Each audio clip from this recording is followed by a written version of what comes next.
Oh, you're starting soon.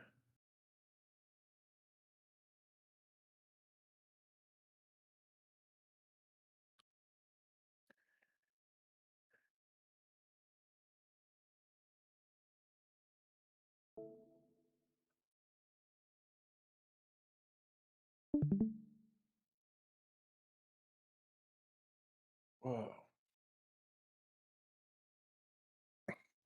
Yeah, okay, I see that.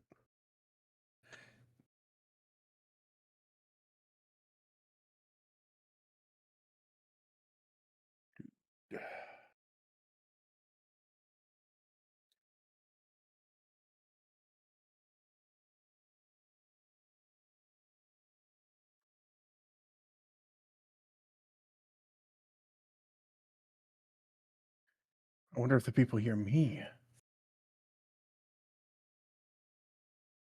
Oh, that would be funny. I had my mic muted. Nice. Funny joke, Ben, right there. In that moment, they could only hear you. Um, Wow. Let me get your. I I forgot the. had total You power. did. You could have said bad words and then blamed me. Yeah, then shut down the stream and you'd never live again. Nope. Not once. I'm trying to get your little your little. I said it like Alan from My Smiling little Friends. man, my little Yeah, Rokan, little raccoon. which I need to redesign at some point because I keep getting the Yeah, comparison. yeah. I mean, literal copyright infringement. I made mine first in my heart. I don't think. Oh, okay. In your heart. Okay. Well, I can't Yeah, debate. I can't debate that. fun fact, fun life hack: if you add "in your heart," "in my heart" to any statement, it becomes true and irrefutable. Ben, do you have the is that like link thing for your icon so that I can rig it up? Yeah, yeah. Let's see where it is.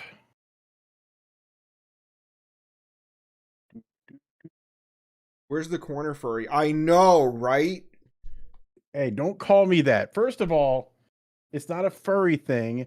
It's a funny little manga artist thing because it's like the Tory bot from, or like the one-eyed cat. When you're reading your issues of Jujutsu Kaisen, whenever you get the artist comment every week in the original Japanese Shonen Jump, and Gege says, "I went to go get ramen today. I ate it, and it was delicious." Do you think Gege Yeah, ever it's says? that kind of. Do you think Gege ever says I do the aura?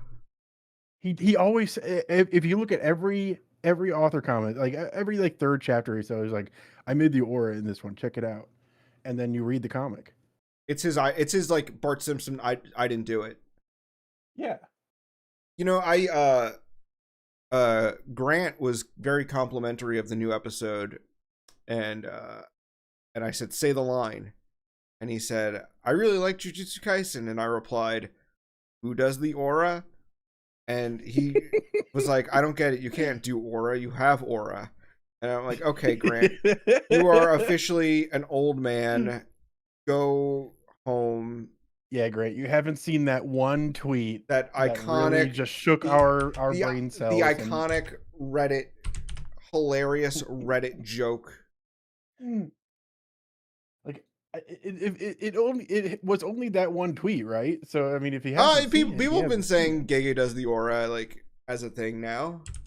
I think you still also need to just like keep your privilege in check, your privilege of knowing everything about anime in the anime space. I don't know everything. Yes, we did that quiz. What did I do? Hold on. Look what I what did you send me? Did I do What? this? Hold on. Like that's the link because like that's the website, and you need to click on Oh, I'm those are I sources, am and a you click on moron. the. Hey, I had a long week. Leave me alone. John has to work a regular job, and those It's things can really just melt your brain. it's absolutely true. I was actually going to mention that. One of the things is I wanted to have like a fun stream night, um, because I had a rough week, and I noticed I was being more negative on Twitter, and I was like, I need to have a fun night and lose the negativity before the weekend. Oh yeah. How do I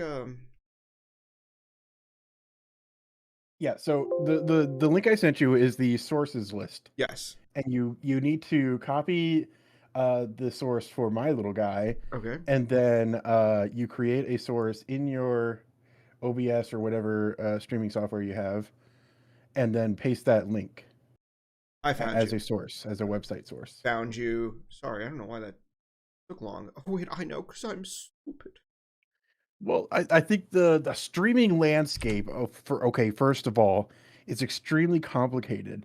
I still don't know how to set up uh like notifications on my own stream. Like I've been doing it for months now, and I just never learned. Granted, there's nothing to be notified about. You don't. But How many people usually show up on your streams? don't call me out like this. Don't do this. Oh, Don't do this I to didn't know it me. was a call out. I get 1 to 2 people, all right? Are you happy? Oh, you get both people. Yeah, both people out there. Yeah, it's crazy. Uh, oh man, it's really quiet. I'm gonna put on some of my own music. You're Go, not gonna yeah, hear go it. for it. I put on my music, and it was like an obscure anime OST, and it still somehow got copyright. I couldn't believe it. Oh yeah, I've gotta be careful of that. Yeah, it's like video game is the only safe stuff. For some reason, I guess video game OSTs just they don't care, or they never set up the system to match for that. The reason for that is actually maybe they're just like we're video game music's not real music. We're not Yeah. going to add it to our database of things the bots can search for. It's the speaking of video game music and like copyright, there was a big, I guess he's a streamer. The only thing I can really describe him as is like he's like a Twitter and Twitch hype man for like Okay. shonen anime and stuff. And he hosted an AMV contest, but it had to get around copyright. And so Yeah. it was literally just video game and royalty free music. And I'm like, what a shitty AMV contest. I didn't like say it that way, but I was like, I commented something like, okay guys, we're gonna do a music video contest. The first rule is we can't use music, guys. Yeah. And It's he got really mad. He was like really like salty in the replies to me. And I was like, it's just kind of like sad. Right? yeah. I think I think it's just an unfortunate space that we live in currently. The times we live in. It is the times. It is the times. Here's my hope. Again, this is something I just keep preaching about because this is my religion at this point. I'm hoping for it to happen. The big media companies will will be crushed under their own weight. They will collapse, and we will be in a golden age of indie productions. And at that point, copyright is going to be very difficult to keep track of. Hmm. And then, only then, Isn't it, you're playing we will be living the dream. are you playing that's Undead Unluck, right? Oh no, sorry, I didn't know you could hear that. I thought you weren't supposed to be. You weren't supposed to be able to hear that. No, that Oh, was that's Spy Family. That's Spy Family. well, I kind of just think of it as auto music personally. I'm Oh, not okay. much of a, I'm not much of an anime guy. So I think anime is kind of stinky. I mean, I don't know who would like that kind of thing. Mm-mm-mm. But I'm not gonna share my music with you. You're not allowed. I like Otto. I fucking loved her Aren't you appearance. playing your own music on the stream itself? I thought you were gonna play it because my music always gets copyright. Oh, is that what's happening? That's okay, what because Otto would get copyrighted, so I should probably not do that. Yeah, no shit, man. Okay. Well, I thought you were gonna play your own music, and then just for my own personal sake, because I wouldn't be able to hear what kind of music you're playing, I would play my own music just to myself. I didn't know I was picking for a crowd. Okay, you are the DJ tonight. All right, then I'm just gonna go with my standard, which will be just some video game chillaxing music. But yeah, Switching gears. Otto's appearance on Chibi Maruko-chan was excellent.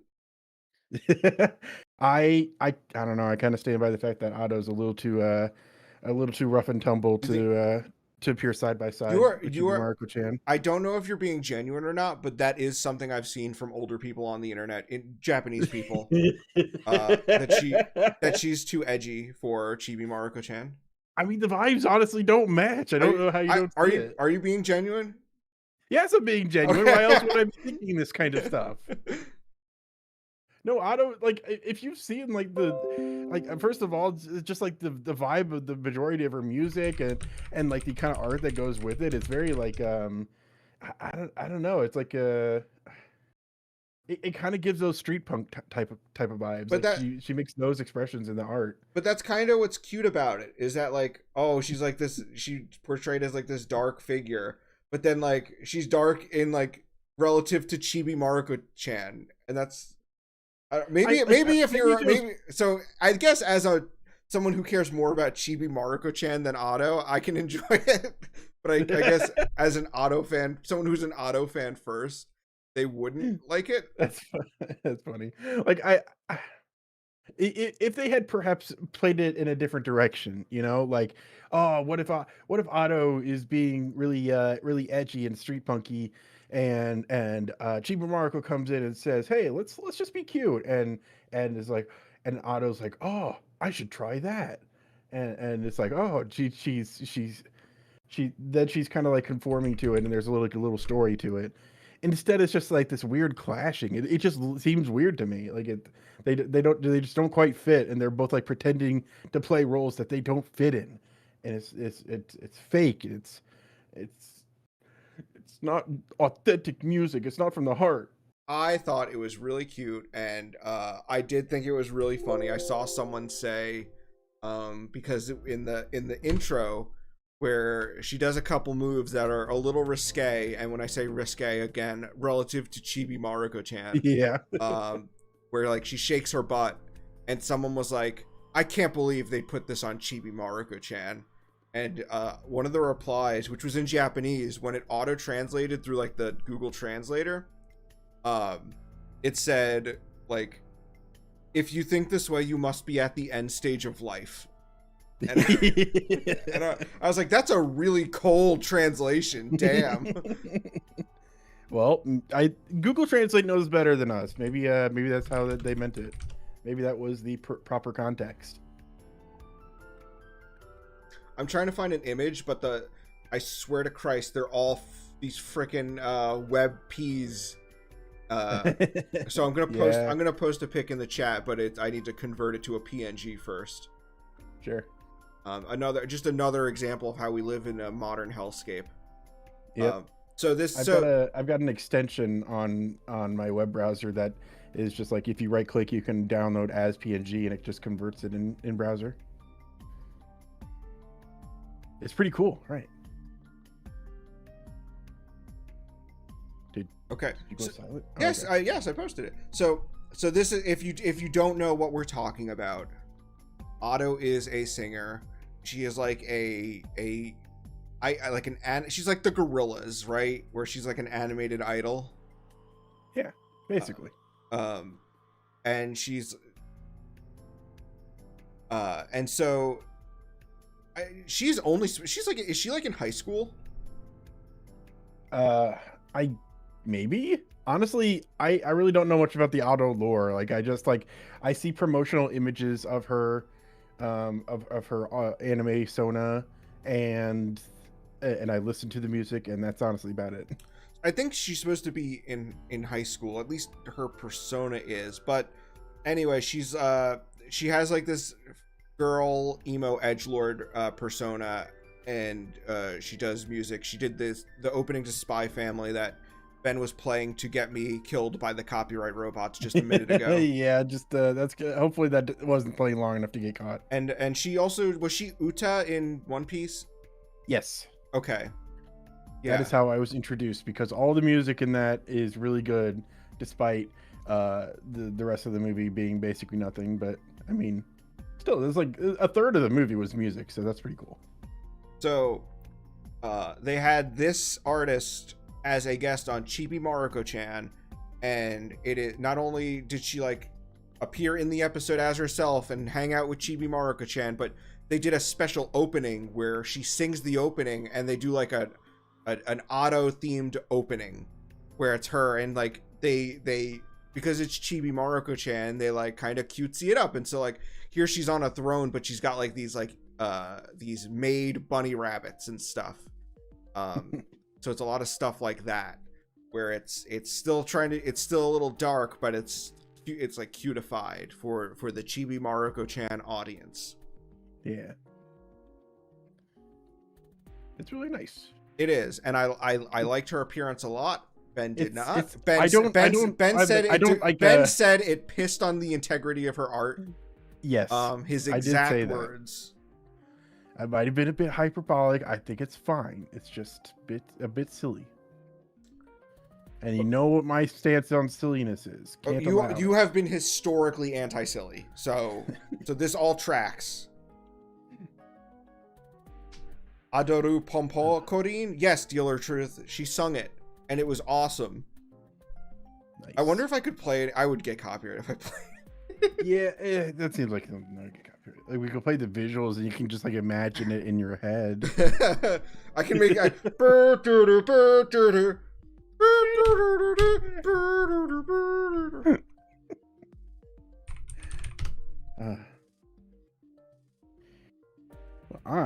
I'll post a link in the chat, but go on, say what you're gonna say.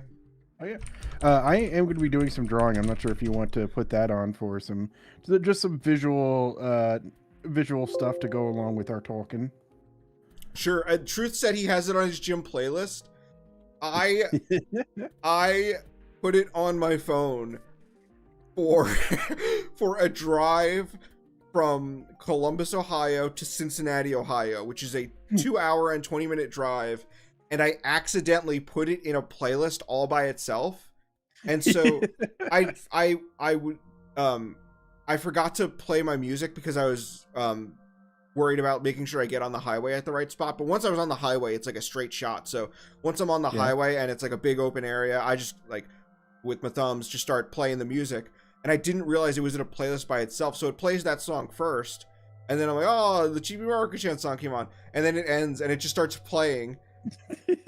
And I'm like, oh shit. And I'm like trying to like change it to like the playlist while looking at the road. And it was very awkward. But I had to listen to it 3 times before I could actually change the song. That is good. Did you just think for like a minute that oh, it's playing it again?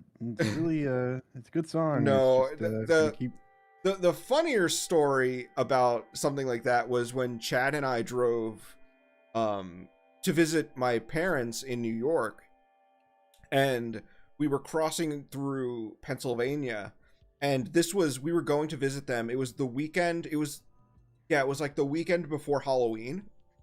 Mm-hmm. And because we kept driving through, we're just driving through these areas, the radio stations just keep changing. They keep, they'll pop on, we get a song or two, and then they go dead, and we have to search for another radio station, right? This was, my car actually doesn't have Bluetooth. My car's a 2012, and so it was like, it apparently just missed having Bluetooth, I guess. Ooh,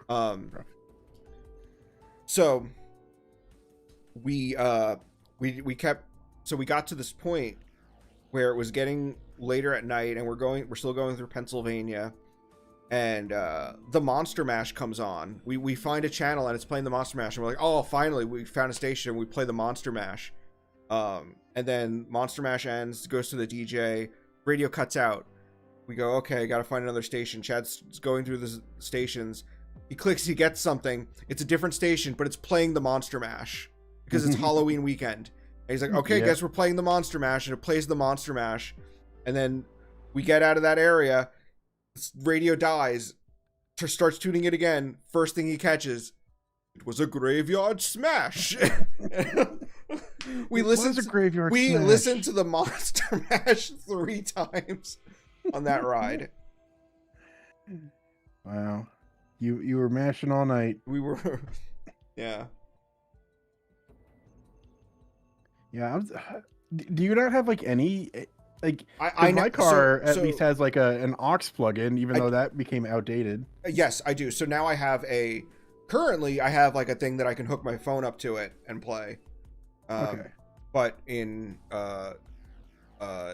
this was my trip to Cincinnati was in 2023, and I think I got that thing. I think my trip to Cincinnati was around. This is how I remember it. It was Good Friday, which is in March. And that year for my birthday, which was a couple months later, I actually got the thing that I could plug my phone up to the car. Okay. I'm surprised you remembered Good Friday. Like I remember. I'll be honest, I remember because I went on a date to the zoo, and my dumb ass did not realize it was Good Friday, and I show up at the and me and my date show up at the zoo, and it's crowded, it's packed. There's cars lined up around the whole street, lead out like far out of the parking lot, and I was like, oh my god, what is it? Why is this random day so popular at the zoo? And it's like, oh, because it's Easter coming up. This random Friday. Yeah, this random Friday of ambivalence. And everyone had the ashen crosses on their forehead or whatever. Is that the day that's on Ash Wednesday? You fool. That makes more sense. Like you went to Catholic school. Yeah, but I kind of just like block out everything that I'm not associated with anymore. You know, I mean, the church casts me out, and I'm like, okay, well, I'm not going to think about you anymore either. So there we go.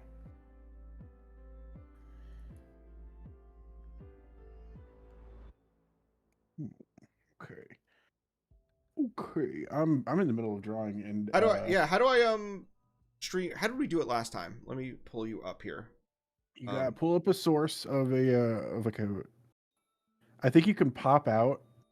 Yep. My thing, and then you pull up a source in your streaming software as like a capture this window. Got it. I don't know. Got it. Something like that. I don't know. Let's do this.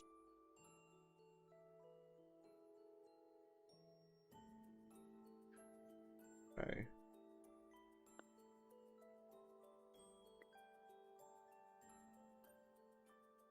Can I put our icons? Can I put our icons? You should be able to. I don't see why not. You're allowed. I'm figuring it out. There we go. You're allowed. It's not illegal. Go. Nice.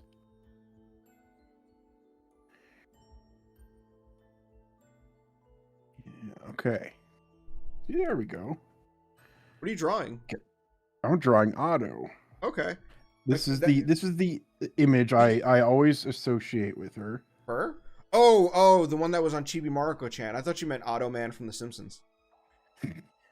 That is always like we have a rule in this house now. Yeah, you have to. You have which to specify. We weren't observing on stream because it would have been confusing to always pronounce it Ado, because we always think we're talking about Otto from the Simpsons. That always happens, literally every single time. It's unfortunate. Yeah, so she's angry teeth, angry mouth.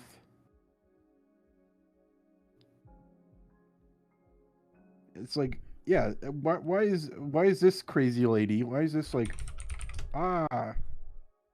scary woman next to Chibi Mariko-chan? Like, someone keep an eye on her, man. You sound like the Oji-sans who are near the final stage, if you ask me. I'm just saying it from an artistic perspective. It's not like it's improper. It's just that it's like it's not proper, you know. It don't match. It's like chocolate and cheese. Wait, does that go good together? I don't know. It doesn't sound like it. No. Okay, yeah, it's like that. It's like they're two great tastes, but they don't taste great together. Okay. That was my thought.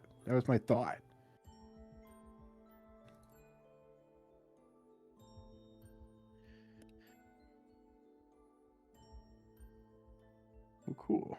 Do you have a We favorite? got. Do you have a favorite virtual artist? Probably the Gorillas. I mean, they're pretty cool. I don't think I know many virtual artists. What other big ones are there? Yeah, name some. Name some in the chat. Yeah, I don't know any. Do all VTubers count as virtual artists? Any VTuber who sings karaoke on the weekends? Rocket Lamp was asking about Matsumoto stuff. I loved the original Harlock anime. So I think and the anime's not that long. It's only 40. I mean, I guess that's relative to who you are. But it's 42 episodes, which to me wasn't that bad. That could kill a Zoomer from what I hear. There's toxic levels yeah. of time commitment. Now, if it's broken up into like 37 cores over the course of 10 years, that's easy. But I'm so sick of all these kids who have watched every episode of My Hero and every episode of Attack on Titan twice. Tell me that Inuyasha is too long. Telling me that Legend of the Galactic Heroes is too long. Oh, Cardcaptor Sakura is too long. Oh, One Piece is too long. What does that one not count? Well, does that disprove your point? That does that. Okay, you know what? They were on the right side of history. Yeah, until you finish One Piece, you can't say it. Oh, they're just being babies about it. To be fair, if the content of episodes of One Piece was yeah, I know. better. I can't believe we were watching One Piece and then I was like, let me just put on like the base show, because I was just at my desk. I was like, let me just put on the base show. I didn't feel like looking for the files for One Piece or anything. I was like, I'll just pull it up on Crunchyroll, whatever. Who cares? Oh, who cares? It's paced a little slow. I'm just killing time, right? I wasn't doing anything. Yeah. And it was Luffy fighting, I want to say it was when he meets Blackbeard in Impel Down. Yeah. And it opens with recap, and I go, oh yeah, every anime opens with a little recap. That's fine. Then it gets into the episode. Luffy does one move, and then it immediately cuts to a flashback of most of the Ace Blackbeard fight. And I was like, oh my god, they're doing the meme. They're doing the meme. Of course they're doing it, man. Like, I get it though. It's like you don't believe it until you've lived it. Just how I convinced myself it can't be that bad as I'm convinced.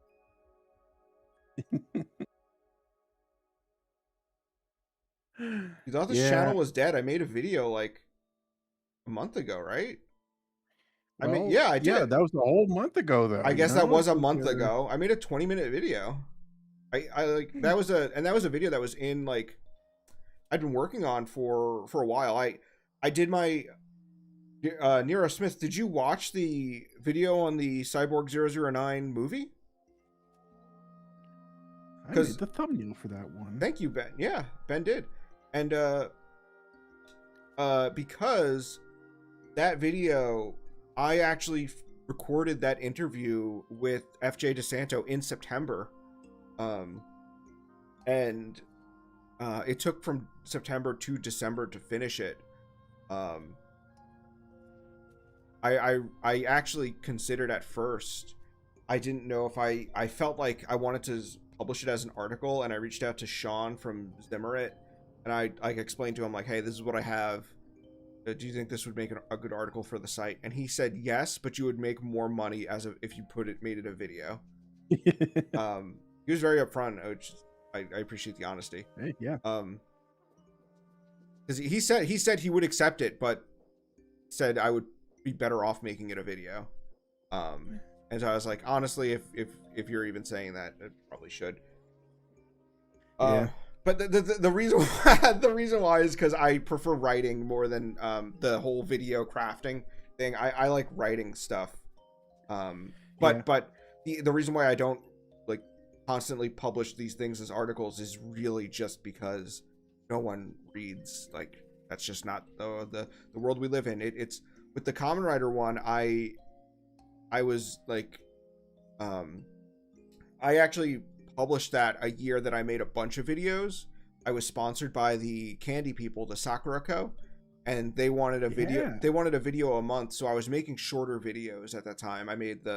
We did the Kimo Fujin one, which was a really short video, and the Donkiko one, which was pretty short, and then the last one I did with them was actually a long one. It was my 70s mecha video, which I can't believe how quickly I made that.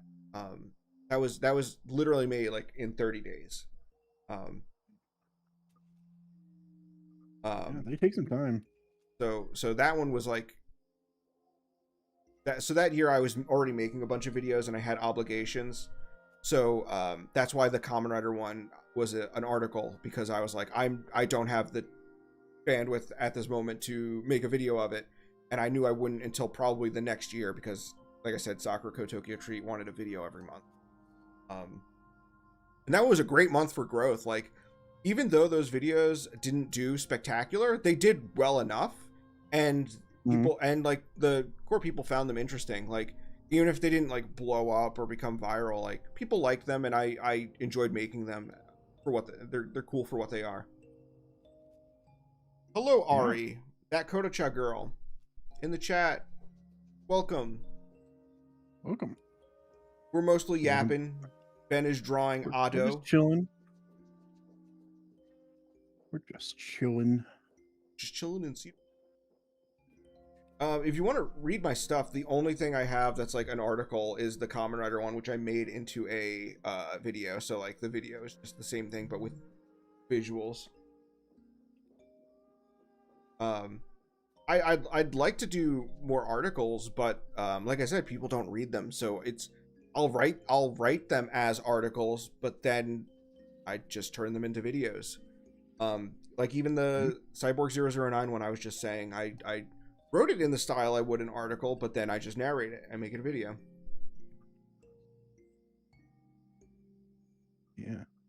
How much of your process is editing? Like, if you ever got to a point where you could hire an editor, like the reason I don't Oh edit my videos god, for you. he's trying to get a job again. Oh my god, I can't believe it.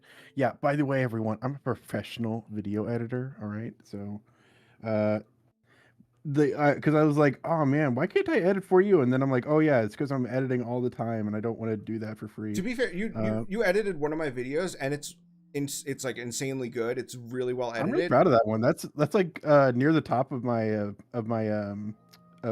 editing like example list. Right, and that's, but one of the things is that, like, if you remember, I was very specific on what visuals to use when, Yes, and I that don't I don't know if anyone else could tolerate me. that yeah, I mean the thing is you kind of spent a lot of time on the editing process just overseeing me. I mean, it was mostly because you were just like interested in how the process is coming along, Mhm. but even so, it's still like, okay, you're still dedicating a lot of time to this. Uh, Yeah. so So I guess it ultimately wouldn't make enough of a difference if you're really particular about what's shown when and I why. am so particular about the visual. Um, so like that's the thing that, like, I wouldn't mind being, if I was in that position that I could do it, hire a video editor. My fear would be like, am I willing to put someone through that? Where, like, I remember just like hanging over your shoulder and being like, yeah, for this scene, use the clip where Yugi duels Kaiba at 13 minutes. There's a scene where he's doing this. I just want a shot of that for that 2 seconds, and then for the next 2 seconds, shot of Pegasus. If people weren't aware, the video Ben edited was the Yu-Gi-Oh video. Which, my one grievance with that video is I didn't know at the time, but I found later, a manga that was a big influence on Yu-Gi-Oh that I just neglected, didn't catch it. Oh yeah. Yeah, because the big one for me was, Mitsume Gatoru was very Yep. clearly an influence on Yu-Gi-Oh. I kind of felt like what's just jump started the video, and then you found the rest to kind of fill space. Yeah. But what happened was I found, after I made the video, someone may have even mentioned it in the comments. There's a manga by Fujiko Fujio called Here Comes Montaro, and Fujiko Fujio are the creators of Doraemon, and they had a manga called Here Comes Montaro, and it is about a boy who worships the occult, and he goes to school wearing a cape and gets bullied, and then uses like supernatural powers and like occult items to punish the bullies. And it was very clearly a big influence on Kazuki Takahashi, and it was just not on my radar. I just missed it. I tried looking it up for a visual, but I can't seem to find it. I have it downloaded. It's not translated, but I have it all in Japanese. I could put a picture on screen. Let me see if I can find it. Yeah. Someone in the comments was like, I failed to see how Mitsume Gatoru influenced Yu-Gi-Oh! In the slightest. And my response to that was, really? Like, yeah. I mean, all the visuals are right there. Like I found the perfect shot of what the main character of Mitsume Gatoru, I forget what his name is. Hosuke Shiraku. Hosuke? Yeah. And it was him like kind of standing with his arms crossed and the school jacket draped like a cape. Yeah, and it was fluttering, and that's the exact thing that Yugi does. Yeah, I know. 100% the same. That's what, like even as I was editing the video, I was pointing out, like, we were watching through the footage figuring out what to put it for a particular shot, and I was like, wait a minute, this reminds me of something from the manga. Yeah, it was him doing the machine on the ground was Yugi doing the maze in the Zambire story. It looked so similar. Like, it was for different purposes and everything, yeah. But it just, like, the visual stimulus was so clear to me, so it just seemed like it was a reference. I also found the for the same scene you were describing, those were blueprints to a machine to make his bully stupid. Yeah. But then there was a shot that showed a panning shot, and 3 of the bullies minus the main bully, the Janochi stand-in, whoever it was. I've forgotten his name, unfortunately. Yeah, that's fine. Saburo Kido. Why did I remember that? Wow. That's incredible that you pulled that. I remember things I've edited much better than an anime. I'm not yeah. But anyway, Saburo Kido and the rest of the bullies, there was a panning shot where all the bullies look stupid, and you see 2 of them, and then a gap, and then a third one, and I'm just positive that they just forgot to put the cell of Saburo in that panning shot of all of them being stupid. It was very fun to find that and include. I included a visual indicator that I recognized that, but.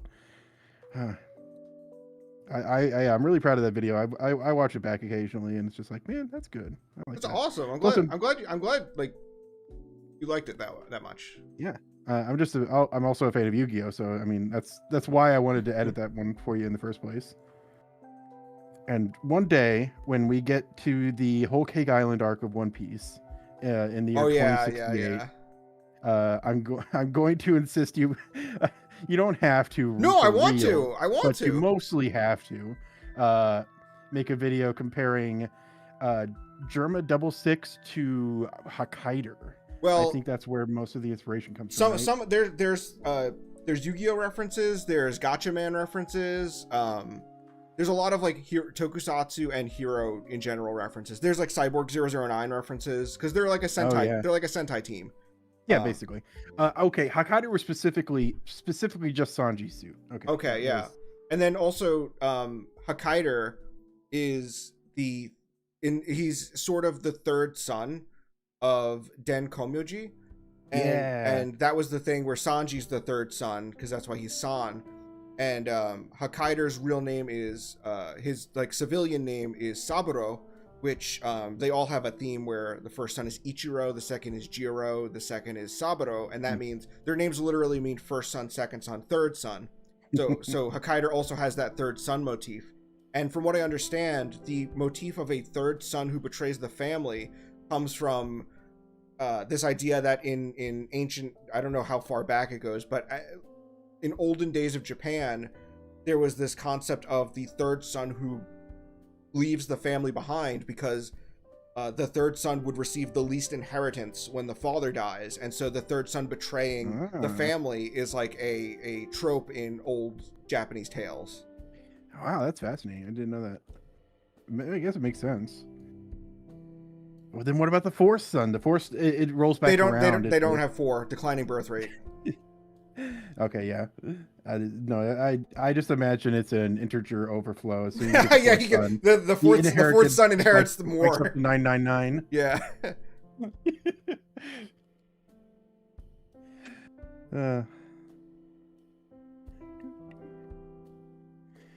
Yeah, the spoiler for that video when it comes out in 10 years, it's gonna happen.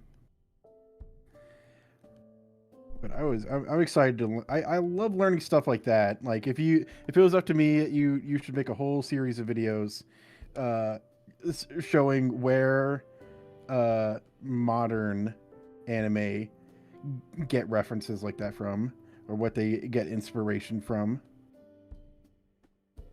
Because that's what appeals to me, the normie. I did want to do something like that. I think I was going to do more shorts that have that, because sometimes like you can't really make whole videos out of those little tidbits, but shorts would be a good medium for that. That would be. And I did something like that with Hellsing, where I did the short about like, oh, there's these like really obscure Nadia references in Hellsing that no one really talks about. Yeah, that would be good. Like I feels like you would really thrive with shorts. The problem is I don't know how monetizable they are. Like I know they make money, but it's a lot less because of view counts are less with shorts. But I mean, you literally living with you is like just getting hundreds of shorts every day, because you like, this is your passion, and so when you want to talk about something with me, it's likely going to be about an anime discovery you made. And it is just like hundreds and hundreds of little factoids I get throughout the day. It's just like, oh yeah, I just learned that Haru Otami became the president, and he funded this anime himself. And I'm like, wow, okay, that's interesting. And then I don't remember the names of anything or anyone you ever talk about. But that's only because I'm a bad friend. Well, that's fair. I did want to, I'm trying to look, because I have like a Google Doc that's full of just like unfinished scripts and video ideas. One that I've been trying to like put into words, I really wanted to make a short about how I'm kind of tired of people lumping in works like Escaflowne and Dunbine in with the modern isekai genre, because they're just so different, and there's literally nothing to compare them. There's no, they aren't trying to fulfill the same role. They're not thematically or aesthetically similar. They don't share a lineage of influence, and the only reason people compare them is to go, new isekai suck, good old ones were good. And it's like, well, those weren't part of a genre as we know it today. It's very different. It's just it's not a very intellectual discussion is my issue. And it's a very pointless discussion, I find. What does Bijinder got? Bijinder just means beautiful. So like B means beautiful because she's the girl robot. And then Jinder because all the androids have that name scheme. I think Bijin is beautiful person. Makes sense. The Jin suffix means person, right? So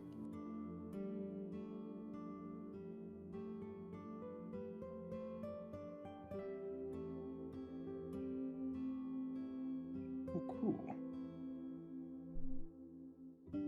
So, John, yes, tell me about High School Kimengumi.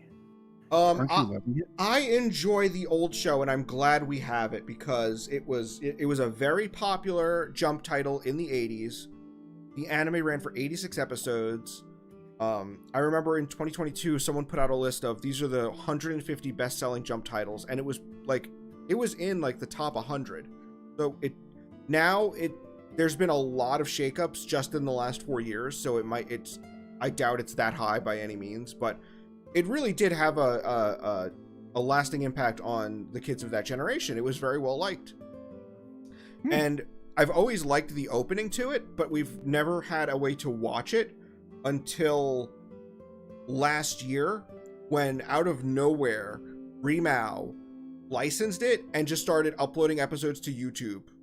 And now we have, I think there are like 51 they might be 61 episodes in out of like 86 total. So we're getting there. We almost have the full show, and they're doing it way faster than any fan subgroup could. And also, no fan subgroup wanted to touch it because it's a gag comedy, and the humor is very pun heavy. So yeah, that would make things difficult to translate. So Inca Subs did one episode on April Fools, and then said never expect more from us. But you know, now it's mostly available, and I assume the rest is going to come out eventually. I doubt they'd get 61 of 86 episodes in and just stop there. That just seems like, all right. But they could. They could. That would be very odd, though. I have faith that they will finish it. And I'm about 30 episodes into the original, and I enjoy it. It's just like a fun show. It's a lot of references of its time, but it also has like a nice message because the main characters they're called the Highschool Kimengumi, which Kimengumi is funny face club basically, and there are these 5 ugly guys who are friends with these 2 cute girls, but like they like the guys because they're so weird that they're fun to hang out with. And one of the main like ideas of the show is that it's okay to be different. And Rei Ichido, the main character, says that we're just the kinds of guys who would rather be the spice that flavors the world rather than cogs in the machine. So it has like a positive message to it. Nice. There's an episode where someone becomes a were-Joe, where during the full moon they become Joe Yabuki and they box people. That's what I mean. That's what I mean with timely references. Yeah. So those are a lot of fun. I enjoy that. But the new show, which I think I might be very few English speakers know the show. It did pretty well in France, I hear, but I think France was the only market outside Japan that got it. I just noticed the Otto man. Way to go. I think France was the only market that got it. So not many English speakers are aware of it or have seen it. The remake is 3 episodes in. The 3rd episode just came out. I haven't watched it yet because it literally like just dropped. But episode 1 was not great. It was really clunky, and I thought, okay, maybe they're just rushing through it. To explain a little bit, the manga actually started out as 3rd year Kimengumi, and they were in the 9th grade. And then after a couple volumes, or maybe just 3 volumes, they graduate, and then the manga transitions to high school Kimengumi. So for the anime, they did all of the 3rd year Kimengumi stuff in the first 5 episodes, and then at the end of episode 5 they graduate, and then 6 they're in high school. But the whole show is called High School Kimengumi because that was the more popular version, right? Makes sense. So for the remake, the first 5 episodes are condensed into that one because they wanted them to go to high school by the end of the first episode. The issue that brings up is that one of the core things of the show is that the school has all these groups that are like gimmick groups, like we're the rebel boy, like they're the funny face club, and then there's like the rebel boy club, the girl delinquent club, the pretty boy club, and all these clubs that they have conflict with, which are like basically analogs for them, but with different themes. Yeah. And so those are all introduced in the first 5 episodes. In the new anime, they are all in the first episode, and you are supposed to remember everyone. And at the end, they do the graduation, and the joke when they graduate is that you're all going to the same school, and guess what? Your teacher just got promoted, and she's going to work at that school. And guess what? All the clubs are also going to that school, so we're all going to be at the school together. So when they graduate, everyone thinking they're going to go their separate ways, and then they all go to the same school. But that joke isn't funny when you've just met all these characters and you're like, what's the irony of them all going to the same school? I don't know who they are. Yeah, that's that's the problem I've been having. Like, I watched very few anime, but I've noticed it was an issue with Shaman King, that the new one that came out. Mm. Like, I had to turn it off because I could not get attached to the characters, and I was like, okay, why is this happening? I remember I liked the original Shaman King enough to keep going with it, and I went back and looked through the manga, and it's because they skipped like the 4 of the early chapters, and it's like there's not too much going on there, but those chapters were specifically designed to like let you get to know the characters and like them. Instead, it's just like he meets a ghost, episode 1, episode 2, he's fighting his rival Ren, I think, Lenny. and it's like I yeah, Lenny. I know his 4 kids' name. Yeah, because he insulted Morty's pants or something. Anyway, like the whole conflict kind of just means nothing because I haven't gotten attached to the characters, and because they just skipped over it, they didn't like supplement it with anything. They didn't provide any new details to the plot or anything to get us attached to any of the characters, really. Yeah, I looked it up for the guy in the chat. Yeah, the Sannen Kimengumi was 6 volumes. So they adapted those 6 volumes in the first 5 episodes, and I thought they did a perfectly fine job. But yeah, they crammed that all into 1 episode in the new show, and so I had issues with that. But I will say, after that first episode, I was still optimistic. I was Homer Simpson chasing the pig. It's still good. It's still good. Just a little wet. It's still good. It's still good. And then the second episode's bad, man. I don't know if it's based on anything from the manga. No, most of it didn't seem familiar as someone who watched the 80s show. There's a joke where they say Mrs. Akari she floated into space and eventually stopped thinking, which is a reference to the Cars fight. Yep. Which is definitely not in the manga because the Cars fight hadn't happened yet when the manga was being published. I think High School Kimengumi has the first JoJo's reference. It referenced JoJo's Bizarre Adventure when JoJo's was 6 chapters in. Wow. So it does have the first, as far as we've found so far, the first JoJo's reference.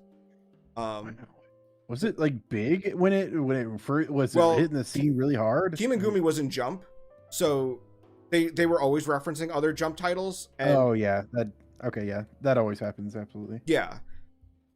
So the second episode seems entirely original, and most of it is a bowling match between like the clubs, and the animation is doo-doo, man.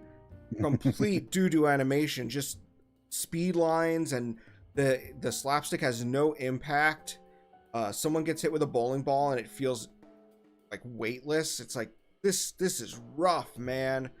I will probably watch the 3rd episode just to give it one last chance, and then if it's more of the same, I can see myself dropping it. That's a shame. It sucks. Is that one of the shows that even needed to be remade? Is that one of? I mean, what are your thoughts on that? I think it could have been. You know what? All I can think of is that like it's sort of doing what Witch Watch does, but less effective. And this is coming from a guy who wasn't even the biggest fan of Witch Watch. I thought Witch Watch was fine, but I had some complaints with it. I thought some of the jokes were kind of lame. I thought some of the references were just like the just naming thing for the sake of it. Like, I think Roboco does that the best and gets away with it because the episodes are 3 minutes and it's just like complete nonsense. Just like, and that kind of makes it so that those jokes feel like they hit harder, right? They're snappier, yeah. Yeah, they're snappier. Witch Watch was fine though, but I think Witch Watch definitely did what High School Kimengumi is trying to do much better.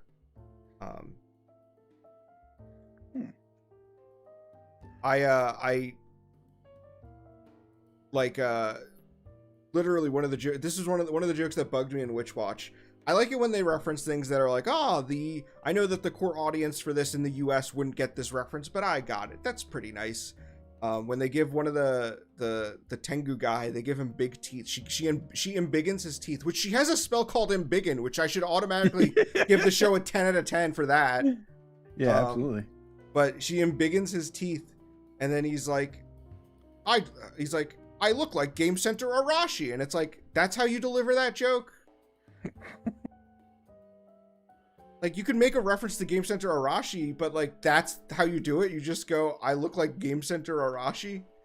Yeah, it's funny. It's reference humor. You can make the reference, but deliver it better. Like, we've learned this long ago that simply stating another series within your own makes it funny. We've learned this from our own youthful days of making comedy videos. We do from the abridging days. We did learn this.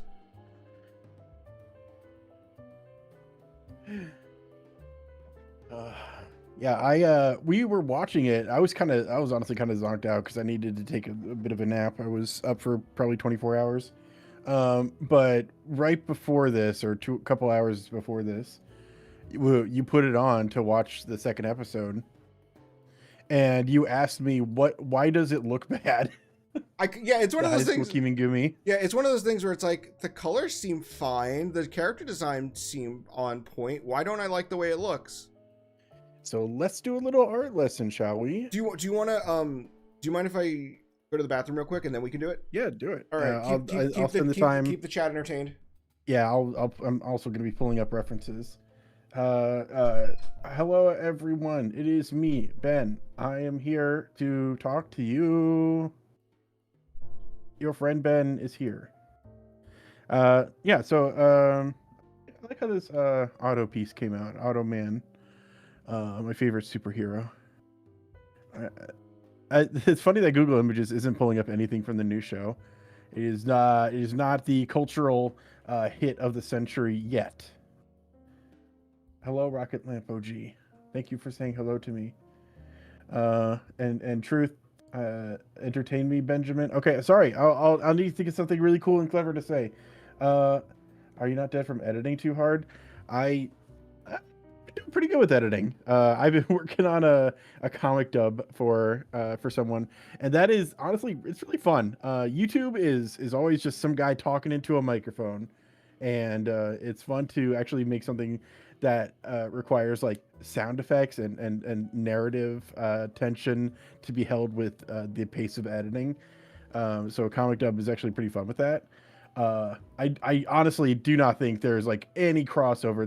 The Venn diagram of people who would like John's stuff versus who would like this comic seems like it would be no crossover whatsoever. Two fully separate circles. A healthy distance from one another so as there's no sexual tension. But in case anyone does want to see it, it is called The Backwards House. It is a very FNAF type and if you know the Amazing Digital Circus, it is kind of those two vibes smushed together. So I'm not sure if anyone would actually like it here, but that is what I've been working on, is the comic dub for that, and I've been really enjoying it. So it especially because the comic, all the elements they drew on separate layers so that I could move them around in my editing software and make it look like they're kind of like a little animated. So I am now also just kind of like getting my own animation kicks from editing. So that's really fun. Not to put the pressure on you, but Izzy Boy is in the chat. Uh-oh. Who's Izzy Boy? The one that's the one that said you they thought the icon was Shabes.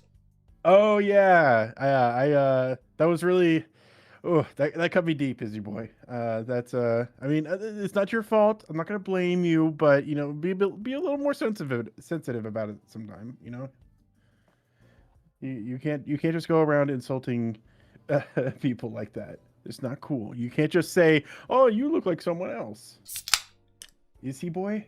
I guess he is. Might be. I can't. I guess I can't assume gender just because boy is in the name. He I mean, he has his pronouns on his mal, so pretty confident. Oh, okay. Well, as long as that's clear. Yeah, I've been looking through Google Images to find a reference of the show, and There's nothing really clear here. I guess I could search more It's specifically. I'll say this. It's not very popular, especially in the U.S. Then why don't you go ahead and just grab a couple screenshots if you're able to, Yeah, and send them over to me through Discord. I need to go to Amazon Prime. In the meantime, I'm gonna grab some shots from the old show as a comparison piece. Let's grab this one.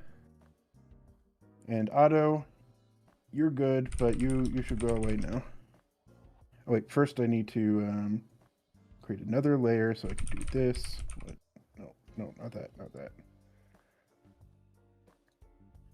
There we go. Worm is cat. Huh.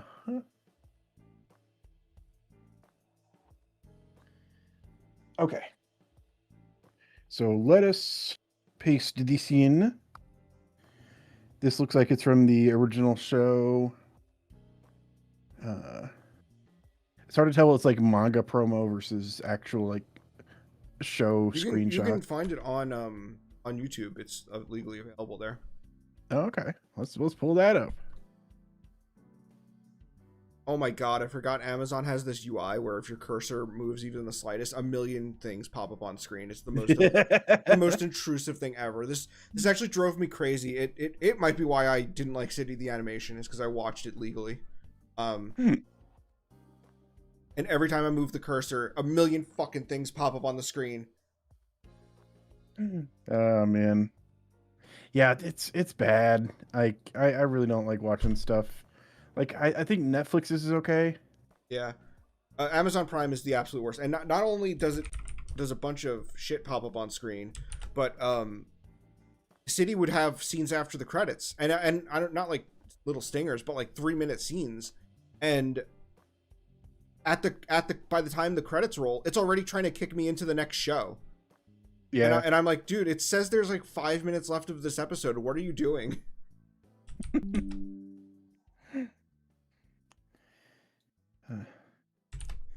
Like it feels like it was designed to work with a certain like expectations of, okay, we'll make sure that all the shows kind of like have the right timings for everything and operate this specific way, but then they didn't upkeep with it. They didn't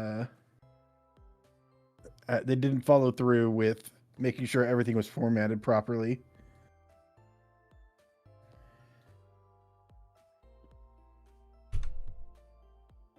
Okay.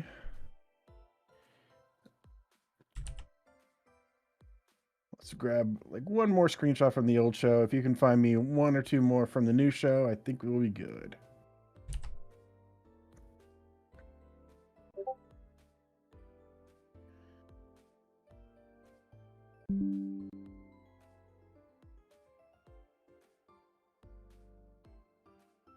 Yeah, we'll just put that there for now.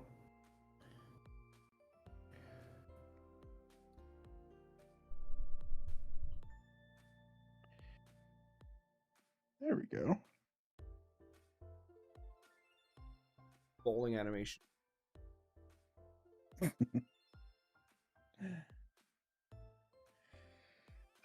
What is an actual reliable place to watch anime at this point? I've only ever pirated old shit. No one will. You're doing it right. That's fine. Yeah. Yeah. Yeah. I mean, here's the thing. I think was it like Gabe Newell, like was the main guy who said this, was just like piracy is a symptom of a lack of accessibility. It's the company's fault if you're not able to get a decent viewing experience.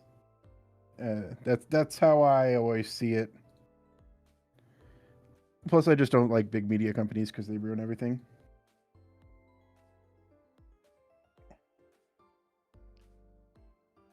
So maybe I'm a little biased.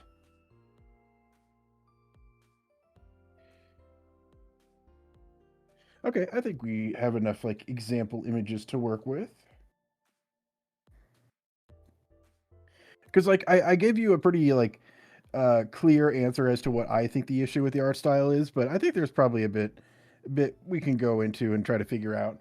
I think the thing I'm absolutely noticing, the first thing I noticed it right away, is that all of the values in these in these look way too washed out.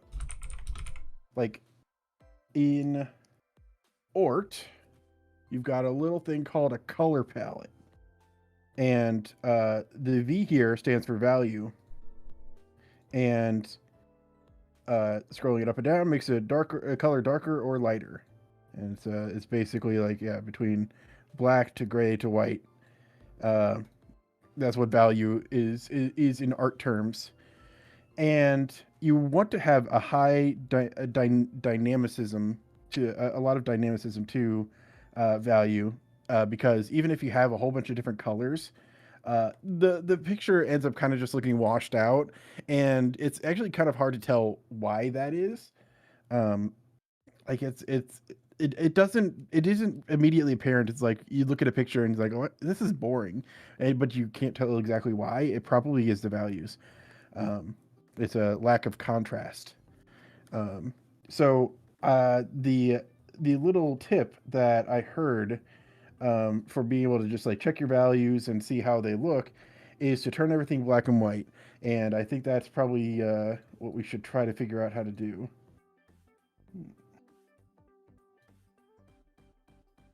I don't know how to do that. I'm going to need to look this up. Is it not color balance or hue and saturation? No, well, I guess I could turn down the saturation, but there should be just like a black and white filter I can put on it. I just don't know where that is. Sure. Effect? No. Yep, screw it. I'm just gonna new correction layer, saturation. Get rid of it. Oh wow, yeah, you can see it. Yeah, so like it was a shot like this I first noticed it on. Oh, dang it! Come on. This one here, actually, no, is because the this is let's check the values of all of them. This is value 85. His shirt, that was his skin. His shirt is value 86, which is literally no difference. The human eye probably can't even perceive that. The wall behind him is value 78, still practically the same. Like you get to 55, but it's just like there's so little difference going on here. And what you really want is stuff like this, where you've got like value 68, and then stuff going as dark as value 12. Like that's the good stuff there. That's and it really helps the image stand out. And there's a stark difference in all of this. Like this is practically pure white, just a shade below it because you're not supposed to use 100% pure white in stuff. But with cells, I don't know how much control you have over that. And then it's like goes pure black or almost pure black for stuff like the bike tires and the ground.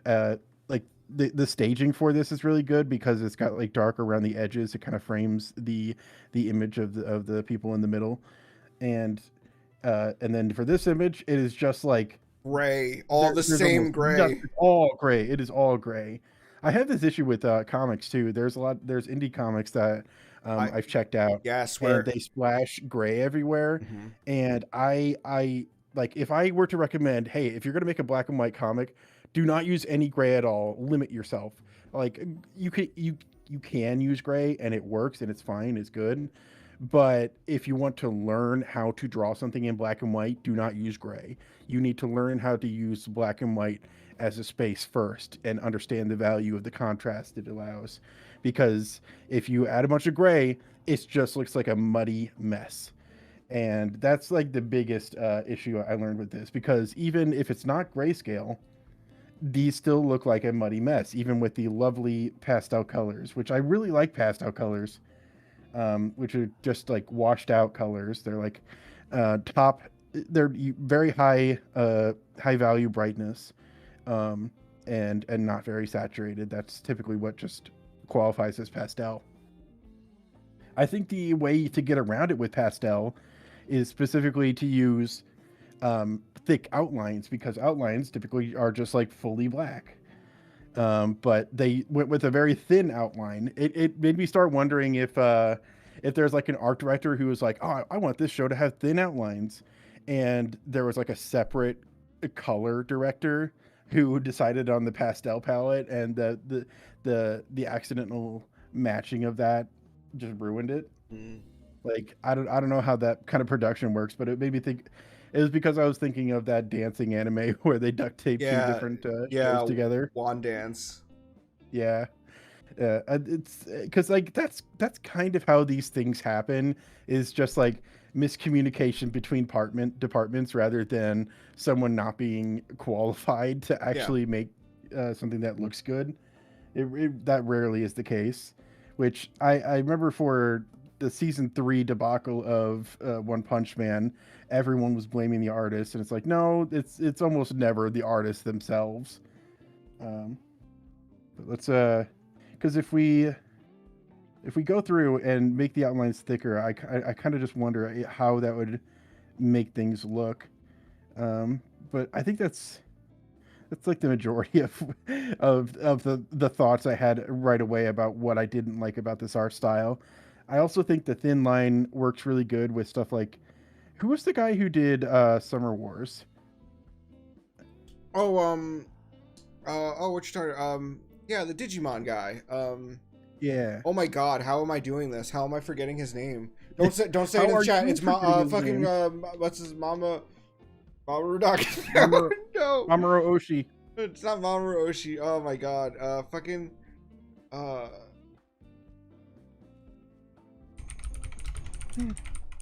How did you do Mamoru Hosoda? Oh my God. Hosoda. Okay. My brain stopped working.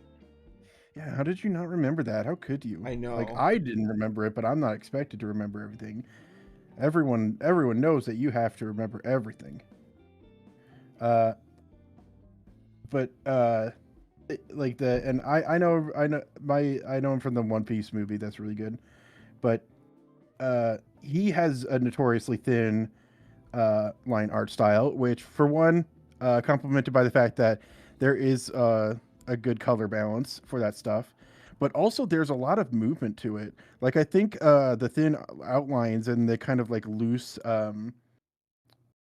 interpretation of like they clearly don't need to follow, aren't being asked to follow the like the character models as much. So that means they can kind of just animate things more fluidly. And I think a thin line art style works really well for that. And based on what I've heard from you talking about this show, they didn't really animate anything particularly fluidly. So the thin lines are kind of going to waste, and it probably doesn't fit the style there either. Like, I think that's a little better. It definitely makes it pop more. It doesn't help that the walls are basically the same color As his and feet. value as his skin. Like that's yeah, it's a very limited palette that they've restricted themselves to. So that's that's pretty unfortunate. Let me see what the score for Kimengumi, Reiwa Kimengumi is. Okay, it has a bad score on Mal, so other people are also not fans, it seems. 5.5. That's not good. Ooh. To compare, the new Samurai Troopers, which I can talk about a little bit too, because I have opinions on that. New Samurai Troopers is at a 6.49, and I think that it's a much better show. If only because, so the new Samurai Troopers, I will say, we're 3 episodes in, and first 2 episodes, honestly, I wasn't feeling it, and I did go into episode 3 thinking like, I'm probably gonna feel indifferent about this, and I'm probably gonna drop this show. Honestly, episode 3 was final. I was like, oh, finally. Episode 3 of the new Samurai Troopers, they finally formed the team. They train together. We actually get to see them interact with each other. They bounce off each other well. One of the characters has an arc where he has to believe in himself, and at the end they set it up so that he does that and he achieves it, and it's like, oh, finally, this is kind of what I wanted. They even, like, the main character is a little polarizing because he was raised in the demon world, and so he's like, in the first episode he's like killing people, and he like seems to have no empathy for people, and I was like, well, this is like a little off-putting. Like, it's not, I'm not totally against it, but like, okay, but where's the like emotional connection to someone, right? But by episode 3, they're actually doing things with him being a fish out of water, where he's like, he's still antagonistic and he's still fighting with them, but it's like, it's fun and interesting, where he's like, they're training and he's like, you guys are like a bunch of Magarjos, and everyone's like, we have no idea what you're talking about. You keep referencing demon things. It's a good bit. And Shut up then with your demon crap. and then at the end, to help the other guy overcome his like, he's like, oh, I don't believe in myself, and I can't summon my armor because I don't believe in myself. And so he's the main guy, who's been like an asshole and a jerk the whole time, is like, I'm done with you guys. And he goes to like, he brings his sword up, and it's like he's gonna kill one of the guys on the team who's like the really timid guy, and he's like, your whole family is pathetic, and you deserve to die. And that he hears that, and he gets so angry that he awakens his armor, and he has a great moment. And it turns out that like, the main character guy was actually just lying. It was deception. He was like, I knew that would piss you off, and that would get you to, you know, summon your armor. So it's like, oh, they played into that a little bit. That was really good. Yeah, so episode 3, I actually liked it. And also another thing is that it has, every episode uses like, they're using covers, but they are using licensed music, which is really interesting.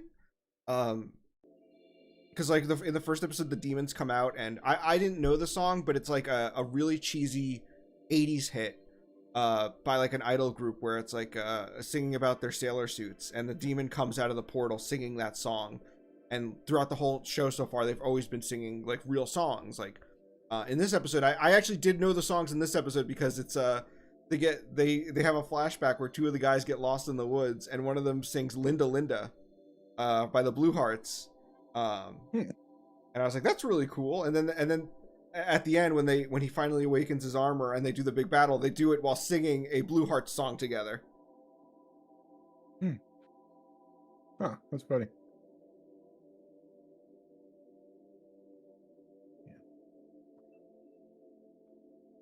Okay, I just Google image searched pastel, just because Okay. I was still, my mind's still stuck on that for a sec. Yeah, by all means. This is probably the last thing I'll have to say. That I really like pastel colors, but if you look at this, it is just a wash of pinkish stuff. You know, the only thing that stands out, which I think you'll know what I'm talking about, is the bottom left and bottom right images, because there's a black background. It gets muddy really quickly, and it's like nice as just like a standalone image. I'm honestly not sure if a pastel set of colors would work for a full anime. I'm not sure. I'm sure there's there's got to be plenty of animes that have that kind of aesthetic, but I don't know how they handle it. Like maybe this what is it, cute pastel anime wallpaper Powerpuff Girls, is that based on an actual anime? I don't know. Oh, let me see. Which one? Each one. Oh no, I think that's just the Powerpuff Girls. Okay. Yeah. I don't know if an anime could get away with this. It feels like if you're wanting to watch an animation, a show that you want to get absorbed in, it feels like you're fighting an uphill battle if you choose a pastel color palette. This is the first time I really thought about it that way, so I was just fascinated by it. Turns out, probably not a good idea. Avoid that in the future, you future anime makers.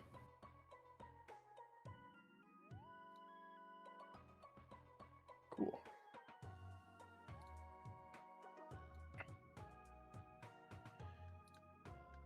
All right. Well, I think I've said all I can. I'm going to get back to just drawing art, and you can do most of the talking.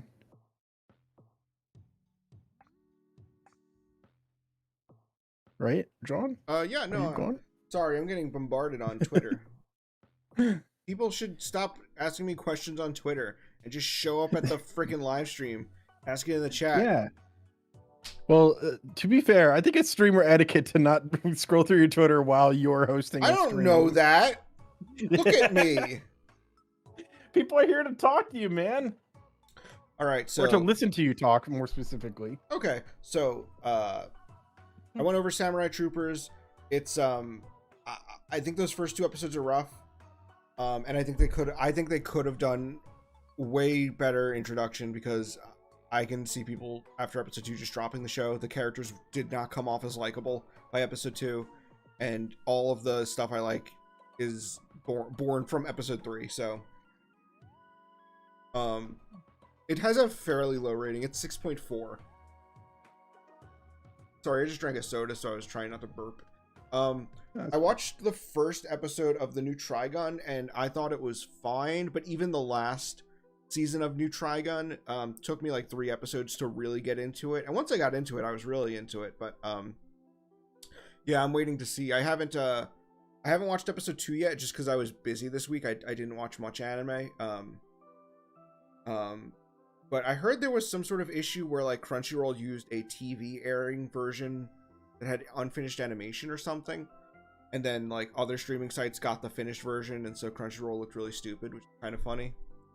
I do think, as far as like interface goes, Crunchyroll has the best interface for watching anime, which they absolutely should. They're a fucking dedicated site for it.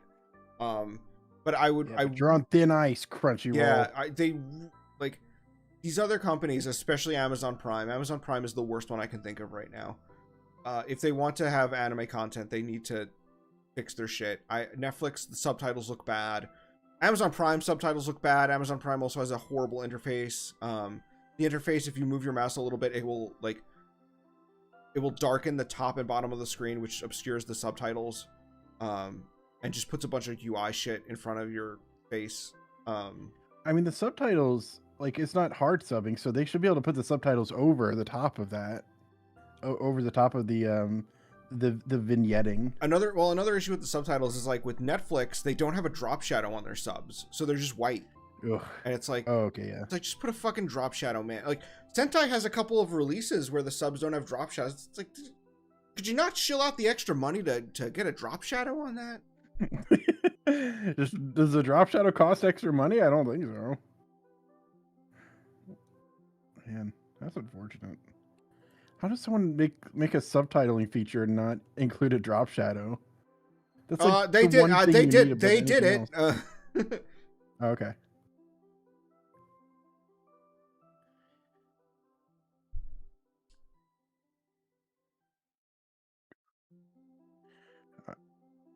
Until I can think of something more appropriate, I am redesigning my raccoon so nobody gets mad at me for impersonating Shabes again. Thank God. Yeah. I'm sorry, Shabes, for stealing your identity many, many times. This time, this raccoon's gonna look so different and cool that you won't even think we're the same. You're like, oh, that's a different raccoon. Even though, first of all, can I just say my raccoon is very different from Shabes'? Is it? Because it's got the bandages. So it's very different. It's really not cool the way people just keep mistaking it. Gotta hate.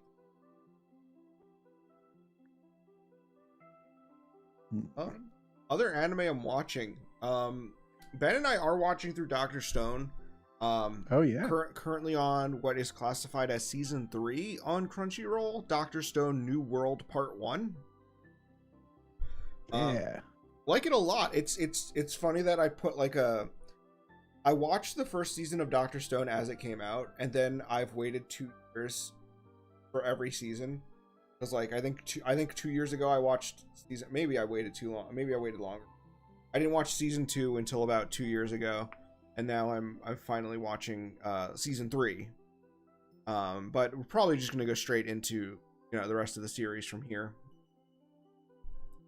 Oh yeah, someone mentioned Marco Polo. Marco Polo is great. Marco Polo is the seasonal that always hits. Especially as an Italian, it is like an Italian boy's power fantasy because every Italian boy fantasizes about traveling through Yuan Dynasty China and winning the favor of Kublai Khan, and of course. So it is really like a power fantasy for me. Classic. John's always talking about how he wishes he could have fought Kublai Khan. Marco Polo doesn't fight Kublai Khan. He wins favor in his court, but then has to deceive him so that his father and uncle can return to Venice. That's right. I was thinking of Brian Boitano. That was Brian Boitano. Brian Boitano did have to fight Kublai. Okay. I'm glad we sorted that out. I don't know how to dress shoes. Look at Yoshi's. But I'm gonna give him Sonic shoes. Okay. Would Shapes do that? Maybe. What do you mean maybe? I don't Shapes know. could never. I guess sure. Did you listen to the audio clip Shapes sent me? The one about the guy talking about Princess Knight? I don't think so. Hold on. This is an audio clip I had heard years ago, and I knew Justin Savakis was in it. So Justin Savakis is Shapes' boss, who formerly worked at Anime News Network, currently works at owns Animego, and works for Discotheque and all that stuff. So I remember there was an audio clip of someone trying to like pitch licensing Princess Knight, and okay. I asked Shapes, like, can you run this by Justin? I remember there was like some sort of panel or something where some guy was really enthusiastically trying to convince them to license Princess Knight, and they were just like, no, it won't sell. And he was like trying to like convince them why it would. And I just remember thinking it sounded really funny, and like some of the guy's wording was so weird that at some points I thought it was scripted, and I couldn't tell. But Shapes did get back to me, and he's like, Justin has the audio you're talking about, and he sent it to me, and I can totally see why I thought this was like a scripted encounter. I have like a 2-minute 25-second snippet of it, and I think I'm just gonna play that on stream here. Do you think you're able to just shut off your music for a second? We can go on. Okay. Everyone in the chat, tell me if you can hear this. What up, dude? Indeed. What up? Guess my I'll be able to hear it though. You hear it? I won't be able to. I have no way of hearing it. Oh, put the freaking stream on YouTube. Oh, well, but then the stream would hear the stream. Oh, okay. Well, we won't do that. What's a way that you can hear it? Just share your screen with me and play it. Okay. And then mute my stream. Okay. Mute my streaming in Discord. Yeah. So hold on. Sorry. Doing this wrong. It's okay. You're getting it. Is that me hearing myself? Can you hear yourself? Yeah, I can hear myself. Okay. Let's see if this destroys the universe. Okay. What up, dude? Indeed. What up?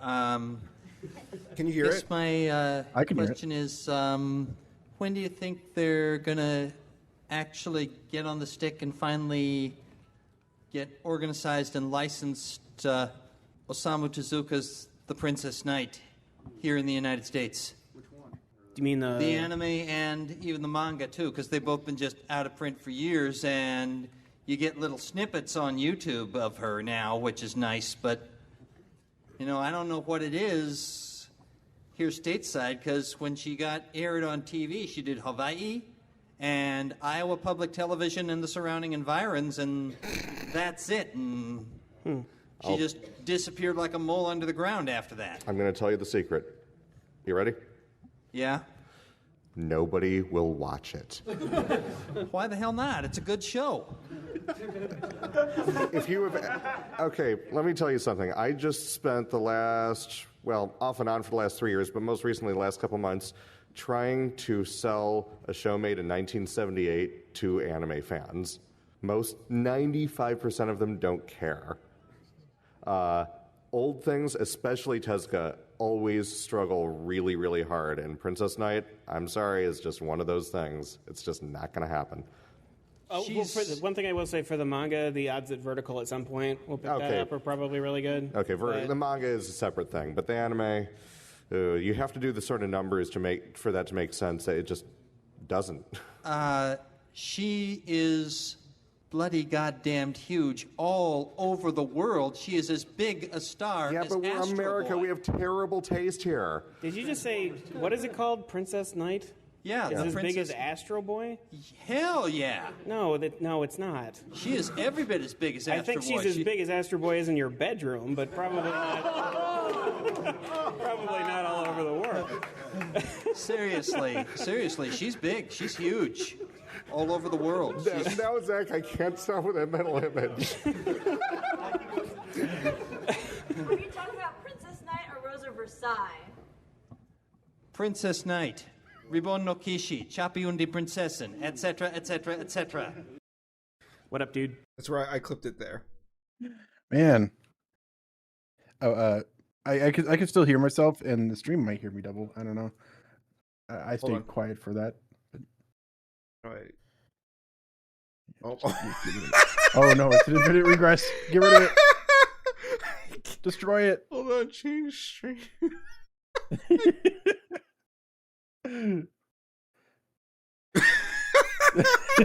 Even better. It's Wow. crashing my Look at that. computer.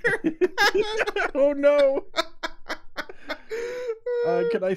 We're having a little too much fun, it seems. All right, let's see. How do I make it on Discord so you stop streaming on Discord?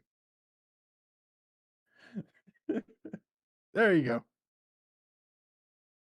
Okay. And now you can unmute my Discord stream to listen to music again. Okay, we're Your back. computer didn't crash, did it? No, Okay. we got it. We got it going. Okay, good. It's funny that my Discord icon is a tanuki, and yours is a raccoon. That wasn't planned. It's true. Mine is a Hotori from Soremachi. Of course, I knew that. Yeah, it's the first big manga by the author of Heavenly Delusion. Yeah, it is cute art style for like it's weird. It's interesting how like the first thing we know of, or at least I knew of, this artist was Heavenly Delusion, which is not exactly as cutesy. Yeah, no, people have made that observation because like it is like a gag. It is like a cute gag show, and it does. Chad and I watched the anime, and it does start to have sci-fi elements in it, but they don't go too far with it. I've been meaning to pick up the manga because I think the manga goes more into sci-fi. I think it just makes a shift into more sci-fi stories as it goes along. Oh, that's interesting. I guess just started once can get away with it. Just started drawing whatever they wanted, which was probably sci-fi. This is what shoes look like, right? Probably. Princess Knight, Ribbon no Kishi, Chappie Undela Princessa, etc., etc., etc. Yeah. Sorry, we got distracted. But that I kind of just like sounds like autism. Yeah. Like not in pejorative sense. It's just like that's just what that's just like a kind of speech pattern where it's just like, oh, like he clearly seems to think about Princess Knight quite a lot, and therefore would know a lot about it. And like, if those facts are always swirling around in your head, and that's the first thing that would come to mind, and it would feel so natural to just say those things, you know? Like I can totally see that happening. And to be fair, he was right. They did license Princess Knight. Let me see when Right Stuff put it out in 2013, and I think that meeting was in 2010. So like 3 years after that, he greased those wheels. I don't listen. That's what I'm saying. He made it happen. Yeah. I think there was some. You think there was some money changed behind the scenes?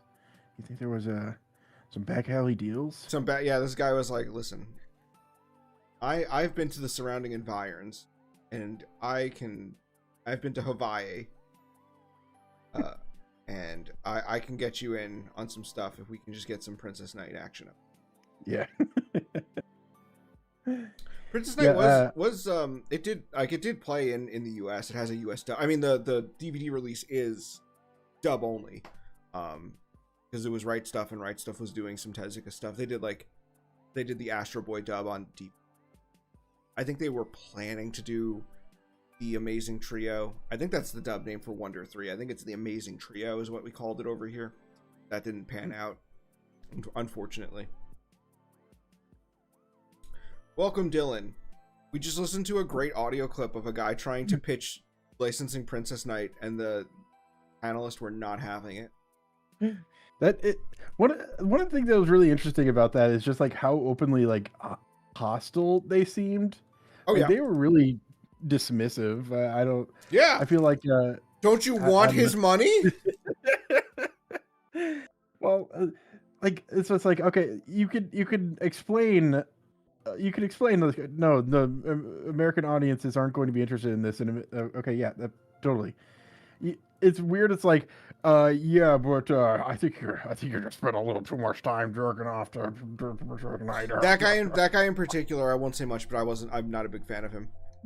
Yeah, I just think it wasn't exactly like, I don't know, like, I'm not like, oh, you should never make fun of anyone online ever, but I do feel like in that situation they probably should have been nicer. Yeah, being so blatant about it, and it's just like, this is clearly just a fan who's passionate about this one particular show. Mm-hmm. Just like, let him down easy, man. Just like it's still like the clip still would have been just as funny to listen to, but at least be nicer about it. Yeah, they definitely should have been nicer to him. And then he got his way because Princess Knight did get licensed. Yeah, so he was right. He was the hero in the end. He was on the right side of history. Yeah. Wow. Yeah, I hope those idiots that ran the panel all got fired for that blunder. Kaibutsu-kun. That's the like people who kept violently demanding Moncoli Nights in every discotheque stream. Were people really demanding Moncoli Nights, or is that a meme? Moncoli Nights. It's do you know what Moncoli Nights is? It's that's a card game, isn't it? Moncoli is, yes. Moncoli Nights was like a kids anime version of a kids anime like of the card game that aired on Fox Kids. Ah. And I don't think they play the card game. I think it's more like the monsters from the card game are characters and stuff. Okay. Yeah, because Yu-Gi-Oh is the only show where the characters play the card game. That was the first one I saw where they did play the card game. I guess like the idea of a card game anime was still pretty new. Yeah, I mean, it was kind of like, if there was a show to be the first, it makes sense that it would be Yu-Gi-Oh because of the fact that it's just like, well, it didn't start as a card game. It started as a story about games. Yeah. So it fits a lot better. You know what's funny, Lou? You know what you're reminding me of? There's a guy who was, maybe he's still around, but he was trying to find the lost episodes of Knights of the Zodiac, because I think we only have like 31 or 32 episodes found, but like it's confirmed that there's like 40. And I think he like found out that those episodes aired, but they only aired once on Canadian TV, so they're like very rare. And any kind of internet discussion about Saint Seiya, he would pop up in the replies being like, by the way, I'm looking for the lost episodes of Knights of the Zodiac. And like literally, I think Rocco made a video about Dragon Ball, and I think someone mentioned Saint Seiya in a reply just talking about shonen anime, and he popped in and was like, By the way, I'm looking for the lost episodes of Knights of the Zodiac. I was ready to. I half expect to like go to. In that time, I expected to be like on Pornhub and see in the comments, wow, by the way, if anyone has seen the lost episodes of Knights of the Zodiac. Well, it's important. I think we need to find it.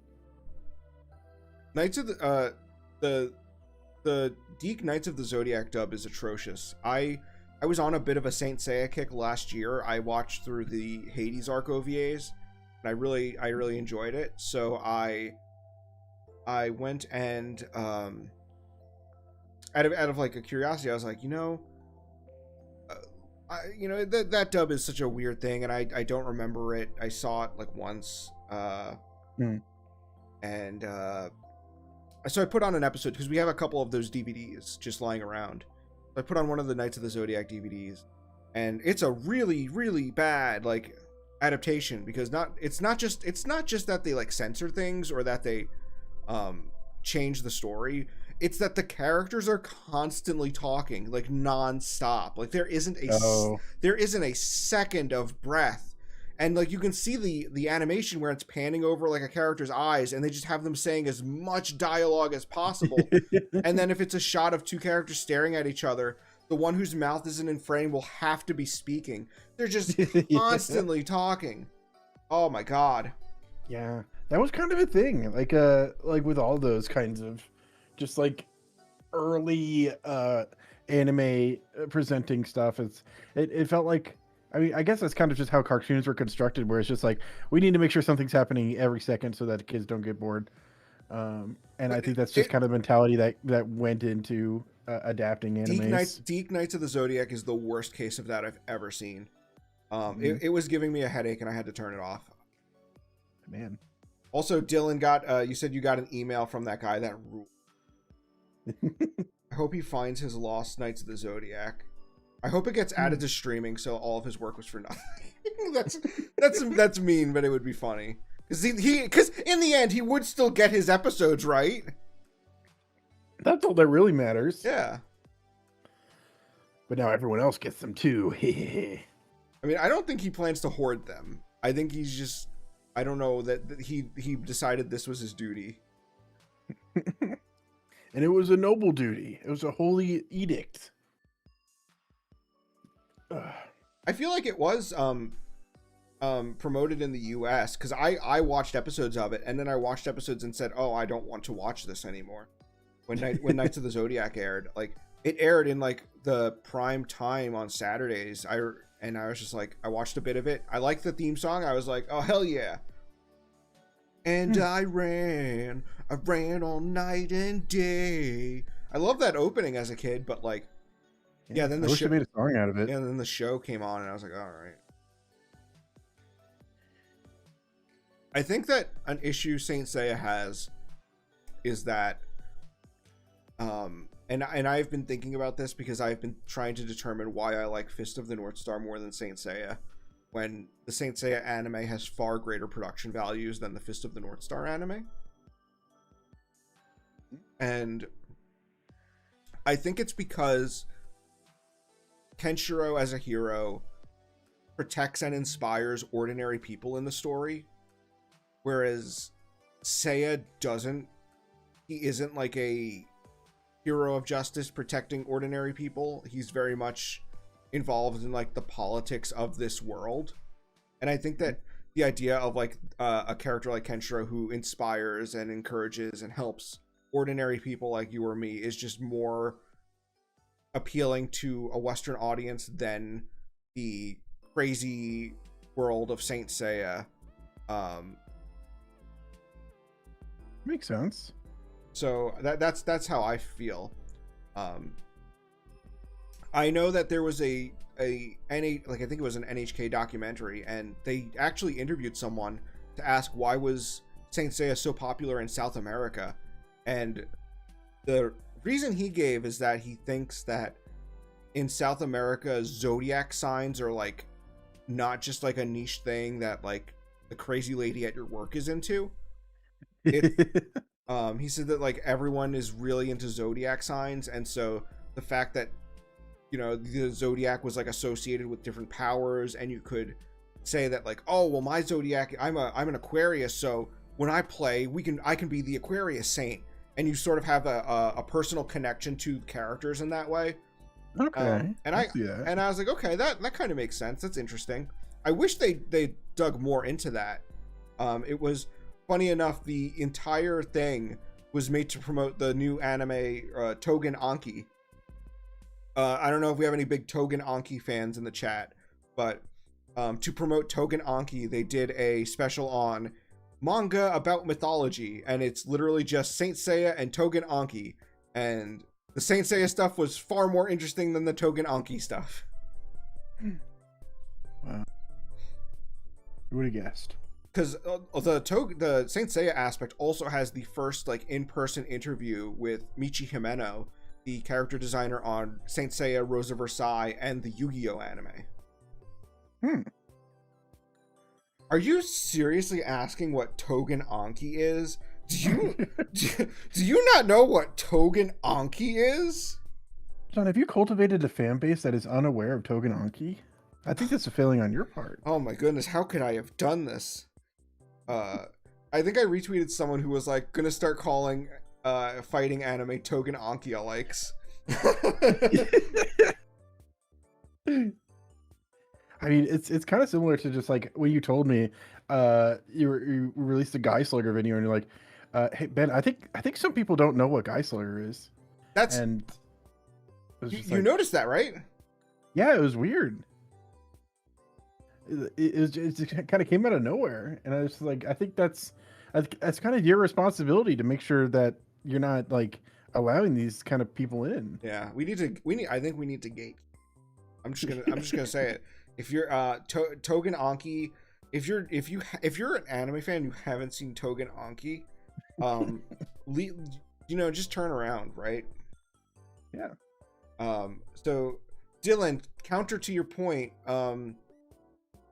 is that Dragon Ball Z did well, and that was a 10-year-old series. Now, I guess Saint Seiya was older when it came over here than Dragon Ball Z was when it came over here, but I feel like Dragon Ball Z, it was like pretty old. Now, okay, it technically came over in 95, but it didn't like do well until 98, right? That's when it played in syndication for a couple years. A couple people saw it, but I think that they pretty much confirmed that, like, yeah, it's when it got on Toonami is when it exploded, right? Makes sense. Which was like 98. So you know, Z, we'll go by Z.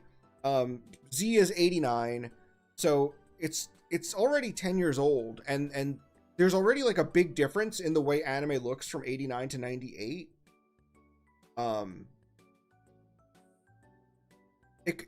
I think there could. I'm trying to think, like, definitely the Deke dub doesn't help. It is, and I am someone who enjoyed the Deke dub of Sailor Moon that I get crucified for every time that comes up. But like the Deke dub of Saint Seiya is really hard to watch. Yeah, and there's a lot of anime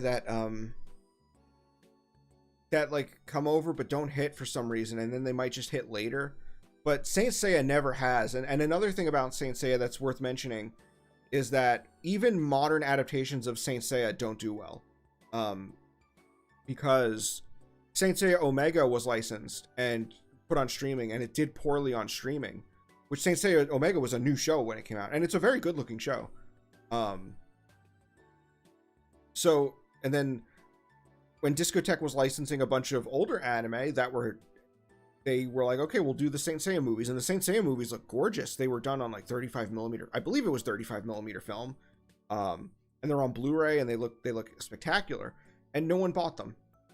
Even though there's people out there saying, oh, you should license Saint Seiya, and it's like no one bought them. They put it on Netflix with an English dub, a new English dub in 2019 for Saint Seiya. And it did great. It did terrible. This little thing, but it bugs me with the dub is I guess halfway through they decided to do some vocalizing. I think it's because they were doing, the whole initiative was to promote the live action Saint Seiya movie. And so one of the things is that there's a couple of like localizations from like the early days. It's kind of like with Dragon Ball, where there's like these weird localizations from the early days that that just like stuck around. So like so one of the weird things is that because it was called Knights of the Zodiac, they remove the term saints from the dub, and they just start using knights, right? That was how the old dub did it, but when they dubbed it for Netflix, it was more accurate and it used saint. But like halfway through that dub, they went vocalizer and they start using knight instead of saint. And this includes the character who is a anime only character. The Crystal Saint becomes the Crystal Knight. Okay. Which just feels weird. I'm trying to think. There were a couple couple more generic. Well, I don't know. Crystal Saint. Yeah, well, he's a filler character that sucks, and I hate him, so it doesn't even matter. He doesn't deserve. He just fucks up the character relationship between fucking Hyoga and Kamu, because Kamu is supposed to be Hyoga's master, so when he fights him in the temple and sanctuary, it's like a student who has to, not just defeat their master but potentially kill him. So they're having this like student master like fight to the death, and it's really interesting. But Toei invented an original character called the Crystal Saint, and they introduced him as Hyoga's master. So when they get to Kamu, Toei's answer was to go, they say that Kamu was the master to the Crystal Saint, and so in the anime version he's like, Kamu is my master's master, so it's almost like I'm fighting my own master. And I'm like, this is just like, can we just pretend he didn't exist? Like, it was filler. And they keep reiterating how he's fighting his master's master, which is almost like his own master.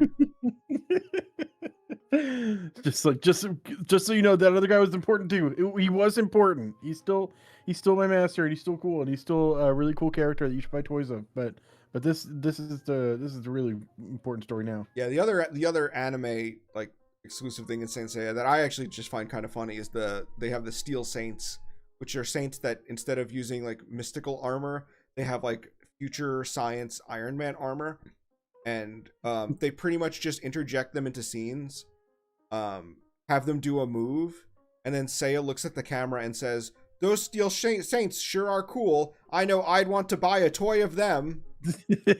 Yep, that's what he says. I was there for that.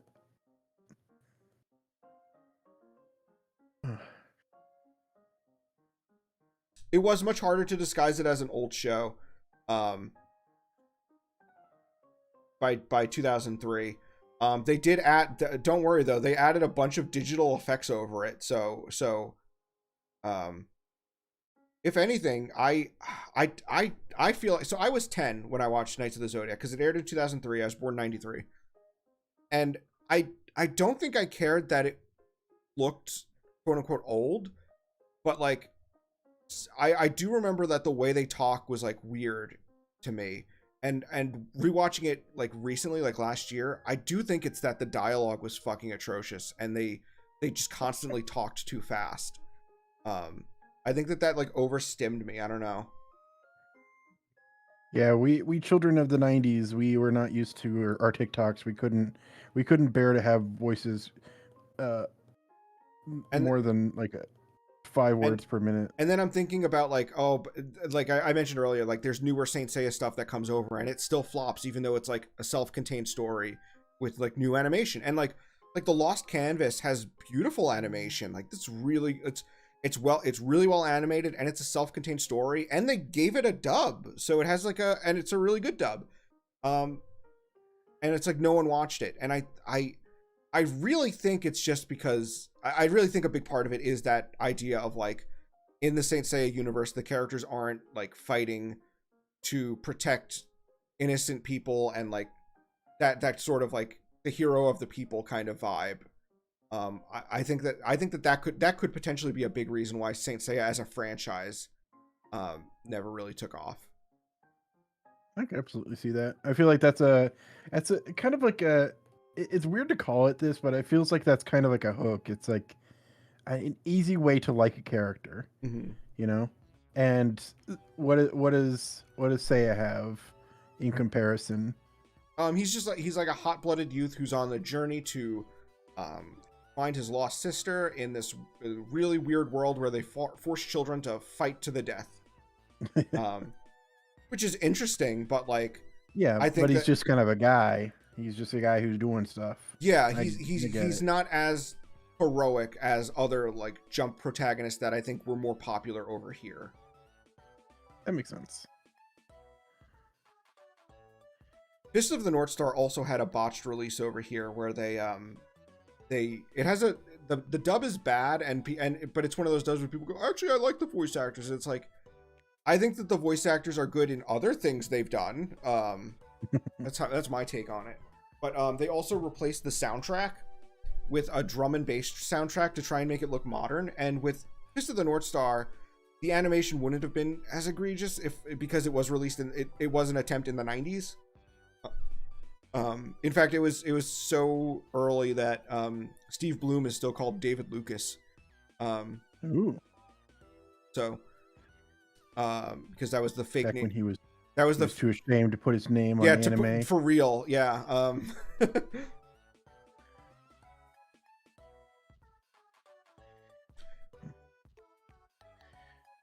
Okay, I've been working out what avatar I should go with from now on, and I think I finally found it. Someone asked, yeah, didn't they also do an uncut Saint Seiya dub? They did, actually. We have the DVDs. Oh, that's Lou, yeah. Yeah, so ADV Films did. It's not a great dub though, and there was very little exposure for it. Like I didn't even know it existed until ADV was gone. And they dubbed up to episode, like I want to say like 45. They were like starting to get into the Sanctuary arc, but they didn't get too far into it. I didn't like that dub because it has before he was a controversial figure with a before he had a Wikipedia page that had controversy as a tab. Elite Guardiola was the voice of Seiya, and I didn't care for his voice acting. He does have a noticeable accent, and all of his voices sound way older than the characters he plays. ADV always cast him as these teen characters, and he sounds like a grown man with a South American accent. 60 episodes. Okay, so they actually got further in than I realized. That's actually close to the end of the Sanctuary arc, because I think Sanctuary ends at like somewhere between like 72 to 75. Somewhere in that range. So they got pretty far into it.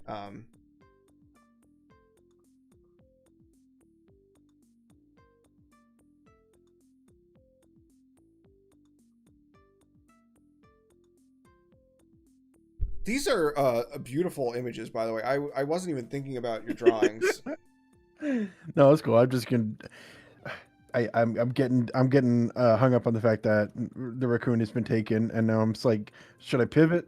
And I think this brand new design might be it. The fat Neko arc. The what? Is that Neko arc? Oh, that it does look kind of similar, doesn't it? You're stop gaslighting me, please.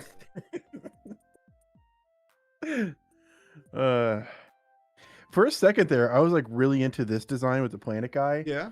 But I like the design, but if I use it as like an avatar, it looks like a really like bad video essayist. All right, guys, welcome back. Cross your arms. So today we're going to talk about vaccines. That's your rant, Sona. What is that one fake thumbnail people always post where it's like the furry icon? It's like the furry rant Sona that says the problematic nature of potty training or something. Hold on, I need to look to see if I can find that. Do you know what I'm talking about? No. Okay, hold on.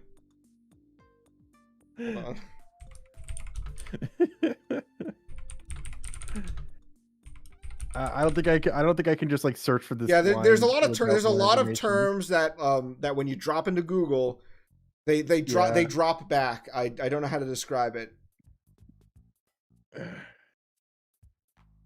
There's just some terms that you don't want to. There's I will call them loaded terms, if you would. Yeah. Wait, I think I found it. No. Well, I mean, this is kind of funny.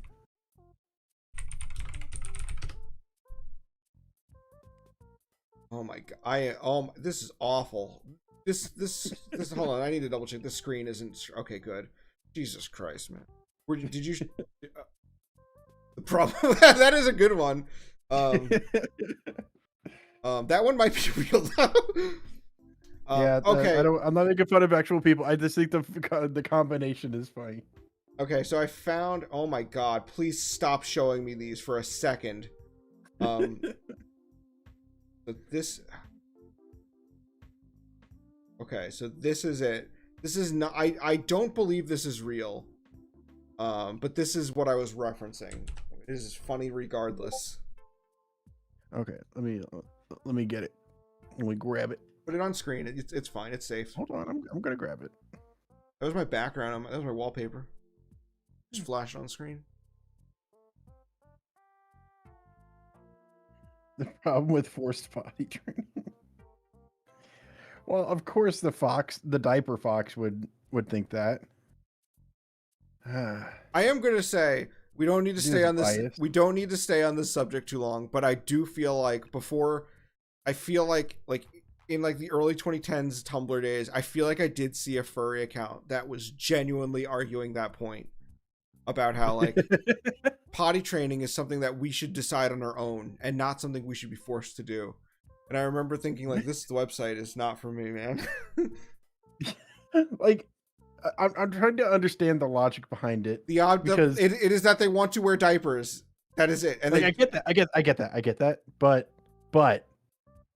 like the training aspect, being forced, like, oh no, I have this new quote unquote skill. Like that's like, that is not like, what's the problem there? Like, I really don't know what the issue is. It's not like, I mean, I guess it can't be undone, but knowing how to use a toilet, like, you still have the choice if you really want to choose later in life. What they're saying you can still choose your own path. But they should be the one to make that choice. You could still make the choice though. You'd be like, okay, I'm still no. My mom is forcing me to poop in the toilet, and I want to poop in my pants. Okay, well that's different. Potty training versus actually like your mom forcing you to use the toilet is a different issue. Yeah, I mean, I am being abused, Ben. Why am I arguing this point? I'm just saying. I like how you just you were like, I have to take devil's advocate here. You're the devil's advocate in this. No, I am 100% genuinely. I'm the angel. I am God's chosen knight. All right. So I think like once you become an adult, that's fine. Choose whatever you want to do. Yeah, I think okay. I'm gonna listen. Sorry to get too political, but once you're an adult, you can choose to poop your pants. Exactly. That's what I'm saying. So knowing how to use a toilet is not the problem then. It's knowing when to poop your pants. Exactly. Okay. We're okay. So the training aspect itself is just that's what I find weird about it. It's like being trained. No, it's fine. Being trained is not going to cause you problems. It is the choice of the matter once you become an adult. Okay. Yes. Very interesting. Good. You know I'm right. I agree. I know this is. I feel like I leveled up. The best thing Saint Seiya did was inspire a Taikuba. Saint Seiya inspired a lot of people. It is funny that like I followed like a Portuguese account that tweets about like anime and manga, and they are like a huge fan of Bleach, and they are always mad because they're trying to interact with like English speaking Bleach fans, and they don't have the frame of reference that like Portuguese speaking fans do, where they can talk about, you know, Taikuba's influences, because because English speakers haven't seen Saint Seiya. Yeah.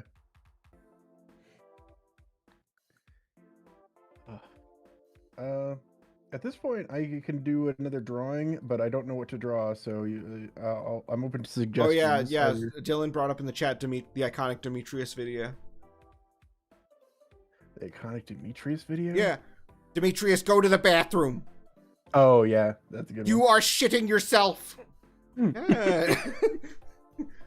I don't remember the name Demetrius in there. Yes, his name's like Demetrius. He's like, Demetrius, go to the bathroom. Man, that always... I guess I just blocked that part out. Everything else is so impactful. So the influences for Kubo, as far as I know, I believe he is. It's funny because I call me a liar, but I remember I think someone asked him if Yu Yu Hakusho was an influence, and he said not really, but him and Tagashi have similar influences, and that's probably why people compare them. Makes sense. Because Kubo has said, I think it was Gegege no Kitaro and Bastard were both influences for him as well, and Tagashi is also a fan of Bastard and Kitaro. Yeah.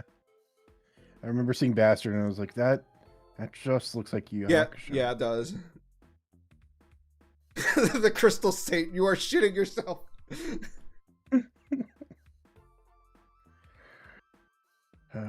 John, do you have any suggestions of what I should draw, or for the chat if you can't think of it? Yeah, who in the chat? I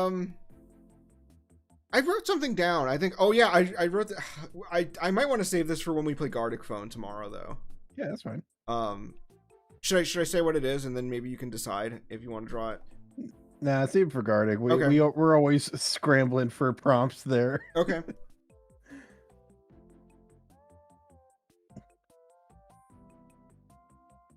We should start streaming Gardic Phone because they're really funny, and I feel like seeing them happen in person, like there's some that like if you just post a picture they're not funny, but seeing them happen in real time is funny. Yeah, I've been wanting to. Honestly, it has been just like the fact that we kind of decided on it just before Christmas. So we're like, okay, well, we're not doing it over Christmas break. And then I just like had a bit of a time getting everything set up for myself in January. I just had like weird work stuff to do and setting up insurance and all this crap. And now Chad's going on a cruise out into a different world. So it's just like, I'll bring it up later. Oh, right, he's going we'll right. Do it right, I forgot he's going to be away. Yeah. Yeah, the Dragon Ball villains. I know that the Arrancar are like Kubo has said that like the Saiyans in Dragon Ball, their arrival kind of inspired how he introduced the Arrancars. And it's funny because he talks about how Toriyama essentially taught him that it's good to introduce your villains in pairs because then they can talk to each other and you can learn their personalities and what their goals are just through natural dialogue rather than having it to be exposited. And it's funny that I won't name names or say anything, but Ben was working with someone who was making a comic, and they were like, everyone introduces their evil group in pairs of two. I want to do something different. And it's like, well, there's a reason why they introduced them in pairs of two, but they were just not receptive of that. Yeah. I mean, it was like it was someone I didn't have the liberty of presenting my opinion to, so I just had to like go with it. And it was just like okay, but yeah, they kept saying like, well, Bleach did it this way, but I'm just gonna mix it up. I want to make it a little bit different, I want to make it really cool and exciting. And I'm like, why are you mixing it up though? To make it better in what way? Like it kind of spoke to just like how sometimes like, and here's the thing, they're not as bad at making manga probably. I haven't actually read too much of it. But I think there are definitely artists who are a lot more like based on just like vibes. So it's like, okay, well, if they think it's going to be cool to do this one thing, to introduce villains as 6 people altogether instead of just 2, maybe they can make it work just because they've got the vibe of like, okay, I know this is going to be cool. I'm just going to make it happen. So it might work out. I'm going to say it. Gege does the aura. Yeah, exactly. No, that is something I've learned because like this is always like a weird thing for me to describe, but I'm a video editor, but I also like editing for story stories for comics Mhm. specifically. So I think a lot about like the type of advice I give and how to account for different people's preferences and everything. And that is one thing I've had to learn is like, okay, sometimes you just gotta know when a comic artist or whoever story writer knows what they're doing, and just in like a sense of like they've got a good feel. They know what they want, and they know that it's going to be appealing because it appeals to them so strongly. You know, so at that point you can kind of just throw rules out the window, and you got to know when to let that go. So like I think that might be how Toriyama does it. I think because there's a lot of issues with the story if you look at it from a critical lens like that. Like key plot points and characters and everything are just like dropped, and there's such difficult difficulty keeping consistency with certain parts of the story, and it can just be a big mess. But it kind of doesn't matter. It still just works.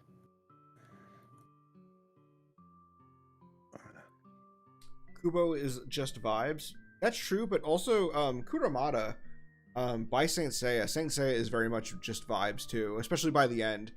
Where I was saying like I retweeted someone saying this and I just said Kuramada is funny as fuck for this. Is that Seiya's like his goal is to find his sister, and they spend the entire series just making the red herring of Marin is his sister, and then after all these red herrings, after he has all these dreams that she takes off her mask and it's his sister, and all these like things to make it obvious that it's his sister, he's just like, it's not his sister. He meets his sister in the last page, and then she's just there. They just found her. She's just someone else. They just found her. It's funny. It's like, yeah, that didn't matter. It didn't really. It was just his motivation to get involved in the story. They found her. Yeah, he just needs to stick around for some reason or another. It doesn't really matter what. Funny. I actually really like the early part of Bleach. The first arc of Bleach is my favorite. As far as the anime, the episode with Grand Fisher is my favorite episode of Bleach. I just think that episode does so much right, and it sets so much. It really like characterizes the characters really well. You really feel for them. You feel for Ichigo. You understand where Rukia is coming from, and it also sets up the impending. Soul Society doesn't like this. So you get Ichigo's backstory about how he like feels guilty about what happened to his mom. You get Rukia understanding that and wanting to help him overcome that guilt, and then you get the impending but Soul Society doesn't like this. They're going to be coming for you. And then you also even get like that one character who like showed up he was like sent to get Rukia, but then when he realizes what she's doing, he's like, hey, I'm gonna tell them I couldn't find you, but like they're gonna come for you. Like that's I think that was a really cool character, and he just shows up. I don't know if he comes back later, but yeah, this is a really really great story. That's my favorite episode of Bleach, and I think they even did an OVA that's just like a longer version of that episode. Yeah, speaking of Bleach, I feel like something very similar to Bleach might be Gachi Akata. That's also a kind of thing where it's like it's kind of I don't mean this in a bad way, because I think it's often used in a bad way, style over substance. But when you're reading a manga, having a good style to it is a big part of the fun of it, you know. I mean, that's like one of the greatest things about like anime's appeal is just that it has like a sense of bombast to it. So capturing that in manga form is always really fun. It makes for a fun manga. And you said it yourself, Bleach is a much more fun manga to read than watch an anime for. I think Bleach was the first time I had this experience where I'm reading a manga and I'm hearing the sound effects in my head, because like something about his art, he can just convey like, so like when characters swing a sword, I can hear the weight of the sword. I know what it sounds like because I know what the weight is. I know I can envision them like struggling because it looks heavy. I can hear the sound of it flashing.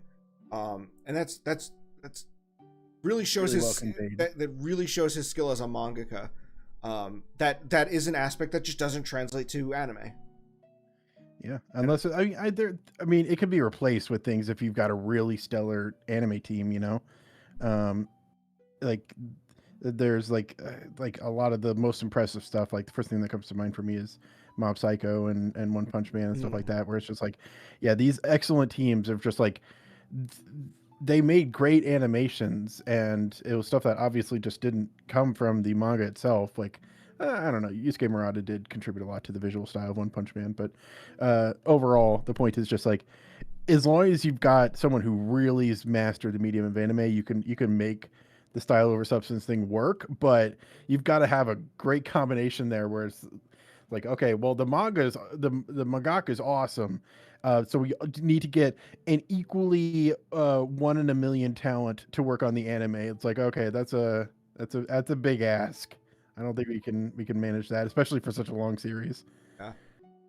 And people mentioning how Kubo's editor forced him to move on, and that's not uncommon. Like I can think of so many mangaka start off where they're like, oh, I want to do a lot of episodic stories, and their editor is like, at a point, like usually pretty early on, it's like, no, you have to do a big story arc. Like I know Rurouni Kenshin, the only reason the Kyoto arc happened was because his editor was like, you don't have a big arc. And so that's why he introduced Shishio and did the whole Kyoto story. Same thing with what was I gonna say? Naruto, yeah, his he wanted to do more missions before the tuning exam, and his editor was like no, you got to do the tuning exams now. And I don't like when people hate on the editor for Naruto, because I think he had a lot of good ideas, and I actually like some of his I like a decent amount of his input. I don't agree with everything he does, but I think that people are very quick to go, editor's always ruining stories, and I'm like, I think he had good contributions, and I think that he told Kishimoto that for a reason, because I think he knows the landscape of Jump, and I would like to have faith in him that he was doing what he thought was best for the series, and what we got, people really did enjoy. That's me steel manning Yahagi, the editor of Naruto.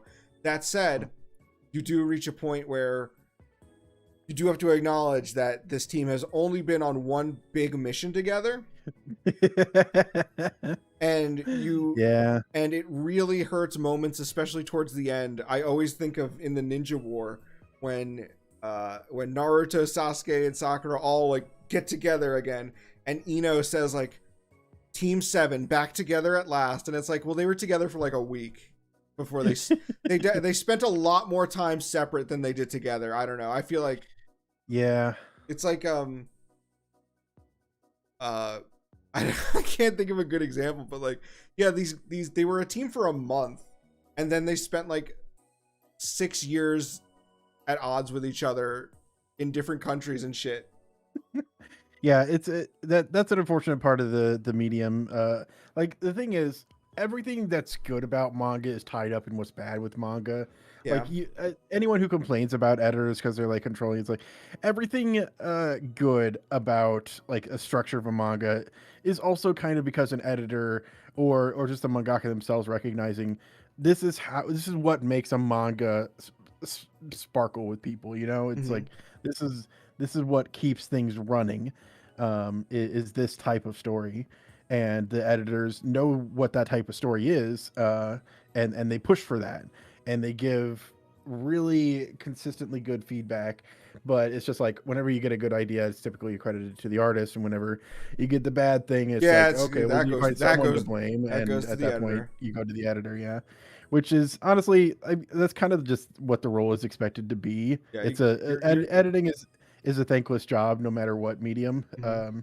But that's kind of what's good about it, in my opinion. So it's like I get why it happens, but at the same time, it's still good to correct misinterpretations of like, this editor's only ever been bad for a very popular series that that he was heavily involved in. Yeah, exactly.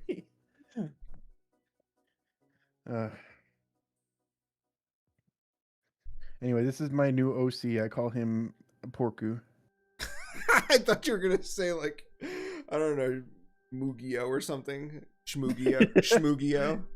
What, you think this is influence on Yu-Gi-Oh just because the hair? If I saw this in 2022, I would have included it in my video of manga that inspired Yu-Gi-Oh.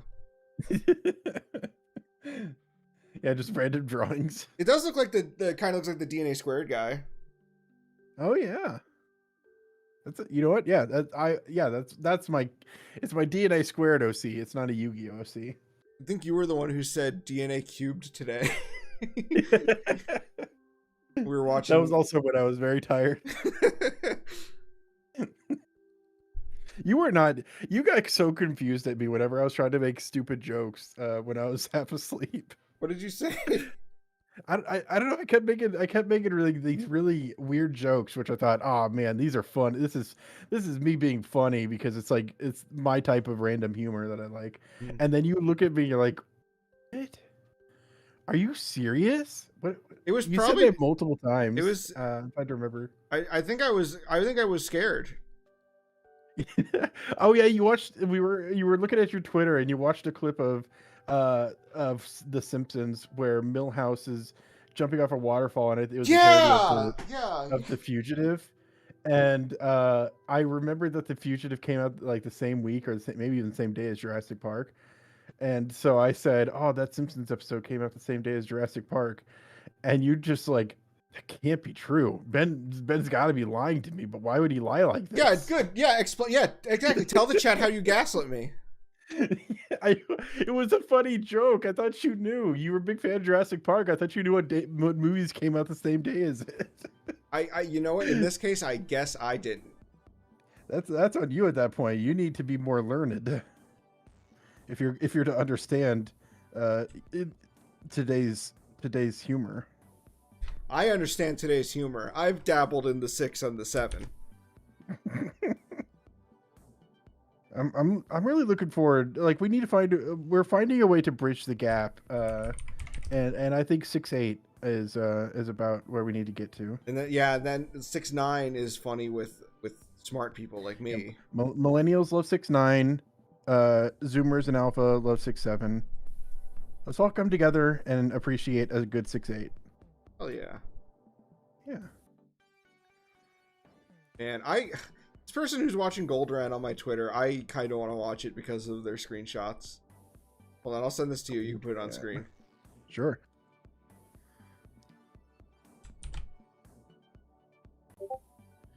Yeah, Milhouse says, I didn't do anything.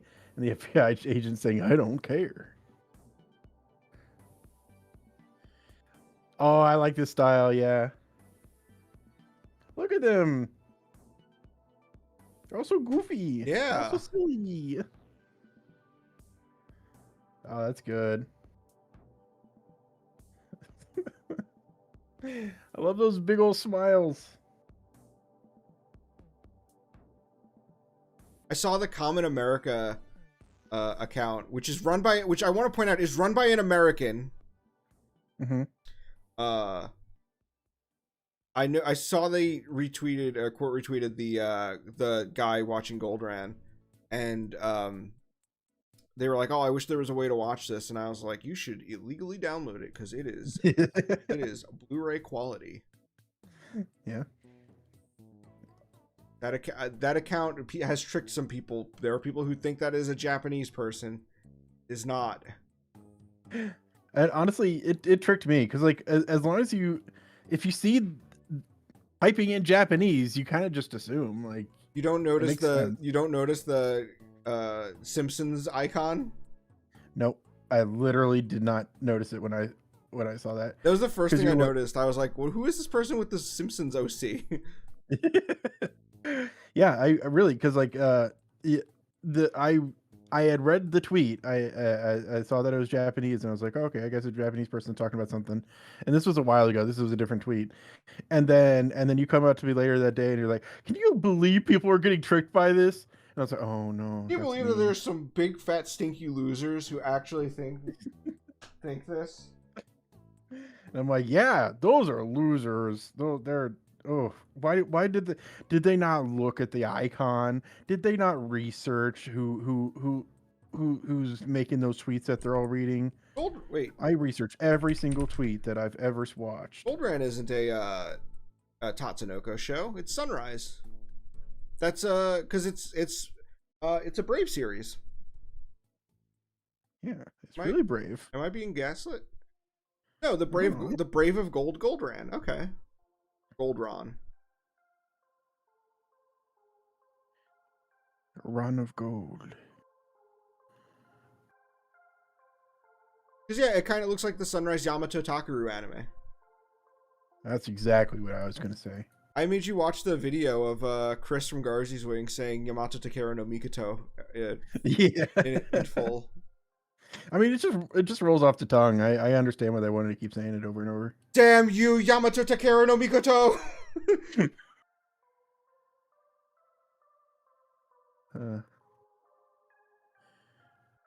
All right, one more drawing.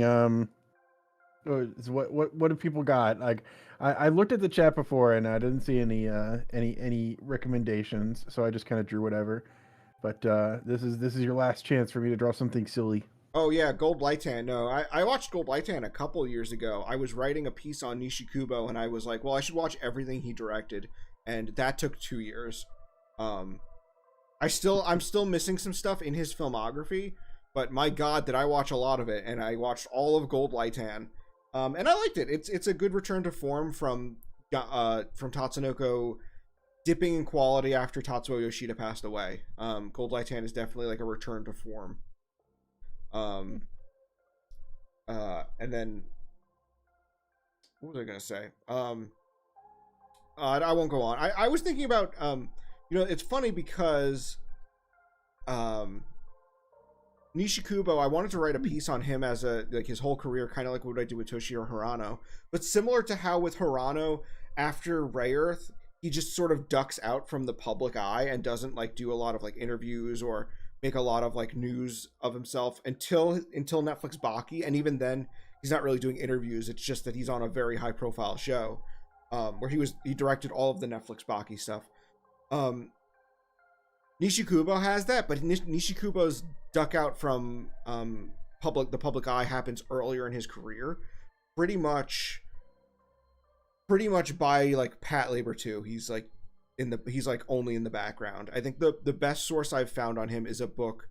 It's a book about Mamoru Oshii, but it has a roundtable discussion with the creators known as the Four Heavenly Kings of Tatsunoko, who were 4 Tatsunoko members that were known for making very interesting anime at a time when Tatsunoko was doing very poorly. This is post Tatsuo Yoshida leaving. And so someone said draw Cheryl Formosa from Ideon. I'll do that next. The 4 Heavenly Kings, I always forget the guy. One of them is the guy who directed Psybuster, but then the rest are Koichi Mashimo, who did Gold Lightan and I believe Urashiman, and then Nishikubo, as I mentioned, and then Mamoru Oshii, who was also at Tatsunoko, doing freelance stuff, I believe, but for Tatsunoko, who did stuff on Gold Lightan, Urashiman, and then later Zillion. He worked on Zillion under a fake name. But the issue is that roundtable discussion with the 4 Heavenly Kings is like the best source on Nishikubo, and it ends at like the early 90s. So after the early 90s, there's just not much to say, but he was still around, and it's like kind of awkward. So I was thinking of maybe making a video called The Road to Zillion, and I focused it like, okay, I'm mainly going to talk about Zillion, but first, let's talk about this guy's life up to Zillion, because I can talk about him up to Zillion pretty confidently, but then after Zillion, it's very spotty. And I think Zillion is an interesting enough show that like, or phrasing it like that would be interesting. That was also, by the way, he also directed Tenku Senki Shirato, and that was why I watched Shirato. Was that 2 years ago now? I don't remember. Maybe it was last year. But that was why I watched Shirato, was because he was the director. And I thought Shirato was a great Saint Seiya knockoff until the last 5 episodes suffered a production collapse, and it became the worst Saint Seiya knockoff. Oh no. One could say I could talk about it a zillion times. Oh yeah. It's funny that if you look it up, the etymology for the title Zillion literally says from American slang meaning a lot. It's like, oh, it literally is a zillion. Yes, it literally is a zillion. Wow. That's wonderful. I'm glad it's real and it's not just like Sure, no, it's one of those things where you go, surely this means something smarter than what I'm thinking right now, right? I always think of I was talking to Truth or Deal, and I was saying how I was looking into the biblical figure of Ruth because I had this theory at first that Katagina Luz from Victory Gundam may be a play on the biblical character of Ruth because her last name Luz can be spelled similarly to Ruth in Japanese. And in fact, if you run it through a translator, sometimes it actually just gives you Ruth instead of Luz. And then it turns out she's called Katagina Luz because she loses. Oh. And the main character is Uso Win because he wins. That's good. Thanks, Tomino. That is something I've heard from friends who speak Japanese is just like it's hard to watch anime sometimes because all their names are so obvious puns. Obvious. Is weird and silly. Like a lot of names in anime and manga you're not legally allowed to use those names in real life. Like they have laws in Japan that like you have to have like a appropriate name. I don't know exactly what the guidelines are, but I know you can't have like a silly name in Japan. And manga and anime just disregard this aspect of Japanese life entirely. Which I think is fine in some circumstances. Like if it's a silly kind of world. But the ones that insist on being realistic and then they name their main character, like I always come back to Mikado Ryugamine because I eventually learned that means like dragon god or something. It's like, yeah, I guess a real person probably wouldn't be named Dragon God. It turns out. Wait, what is that? What name did you say? Mikado Ryugamine. That's from Durarara. Oh, Durarara. Okay. I was gonna say, I was thinking of Gao Mikado from Buddy Fight. Oh. And I was like, you mentioned dragons, so I was like, Gao Mikado? Is that his name? What does Gao Mikado mean? Yeah, I don't know what that means. I think Gao is like the sound that a lion makes, like a lion's roar. Ah.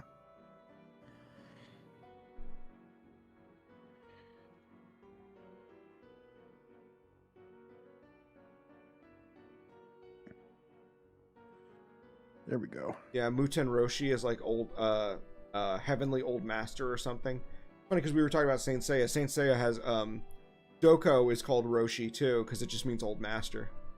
Dragon Ball's localization is weird because a lot of the characters have titles, but the dub just makes them names.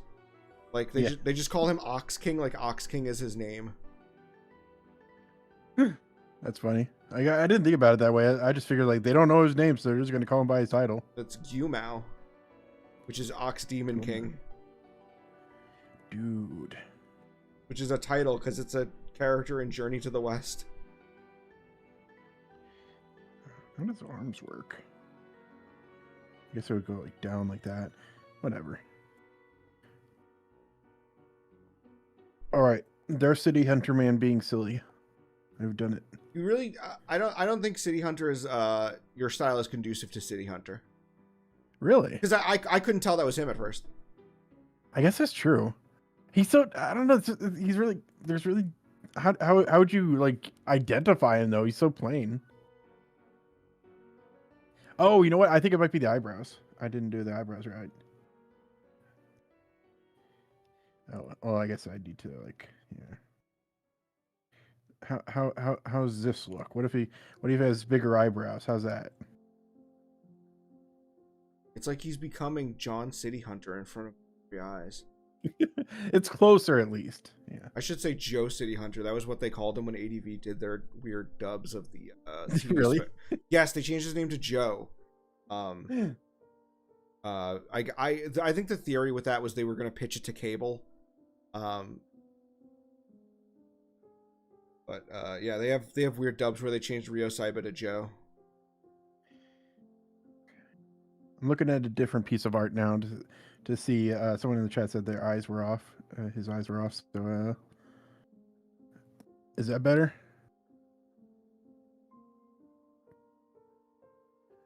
Does it look like he gets chance and luck? This one only gets chance. It's yeah, maybe my style isn't just isn't conducive to Dang. All right, who's the other one? What was the other character that someone asked me to draw? Do you remember? You're the one who said it out loud. Me? Yeah. Can You're like, Ben, someone in chat wants you to draw someone from something. you draw Button Nose for me? Okay, you're always asking me to draw Button Nose. I guess it's finally time. It's true.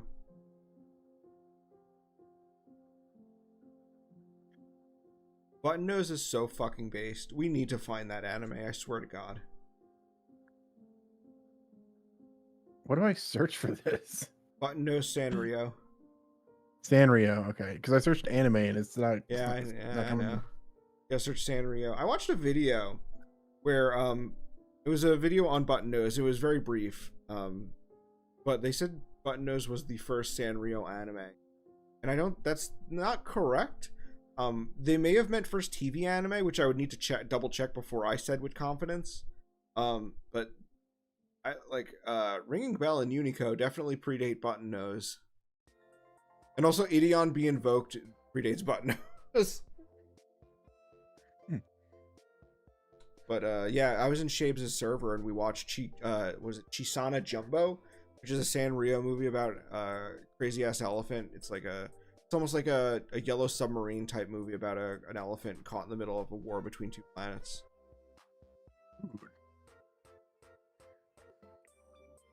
Yeah, was it? I think you who said like the Sanrio stuff is like it's weird that it's not just like the plainest thing you've ever seen, because that's kind of what you expect from Sanrio. It's it's weird how they were like weirdly like they were not holding back. Like Chisana Jumbo is, like I said, it's a weird it's about a cartoon elephant, but it's like a Cold War allegory. Where it's about an elephant who's stuck on a planet in between two other planets in a war. And I think it's supposed to be an analogy for like Japan not feeling safe between like Russia and North Korea, maybe. I didn't really look too much into it, but that was like the vibe I was getting. Like this is like I was getting the vibe of like this is like a political commentary, right? Yeah. And then Ringing Bell is like a really sad story of like a lamb who watches its mother get killed by a wolf, and then it decides to harden its heart so that it never feels that way again by becoming a protege of the wolf to learn to kill. And then he tries to finally like prove himself that he is like absolved himself of fear by killing lambs just like the wolf did. And he realizes the error of his ways and he kills the wolf, but he's now he's like he is still has, I don't know how this is gonna sound so stupid.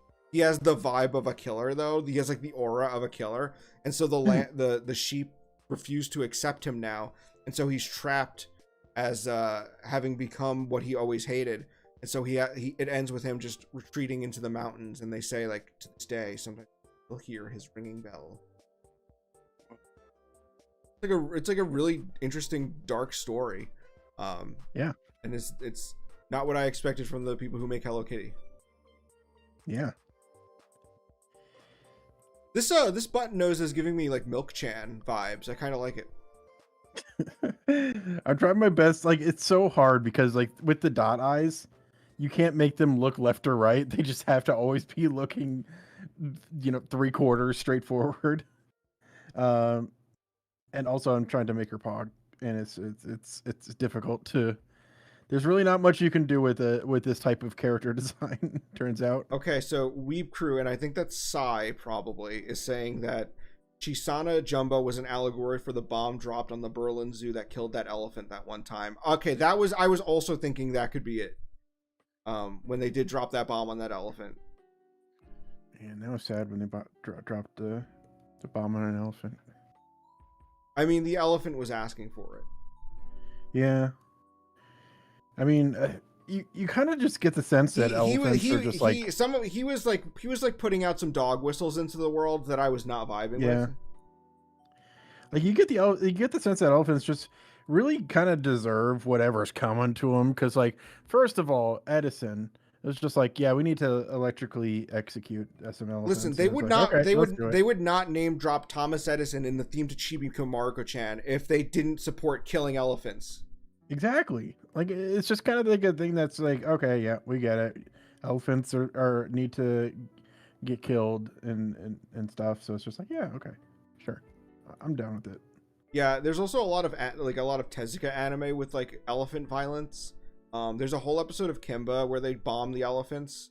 There's also like the episode of Marvelous Melma where she like turns an elephant into a baby as like a threat of like, be aware, I will kill you. I like that you're drawing Button Nose if she was lobotomized. She's pogging. Oh, she's pogging. Okay, I thought you were drawing her like that one like Kennedy. Hold on, I'm gonna try again. I've tried so many times with this mouth. Okay, let's see. Pogging is like this.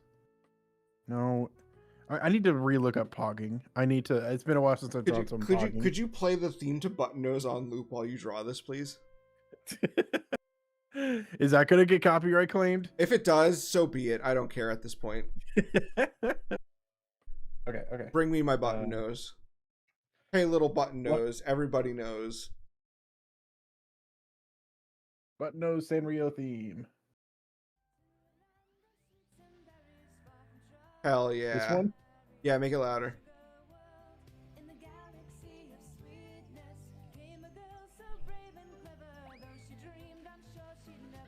Make it louder, please.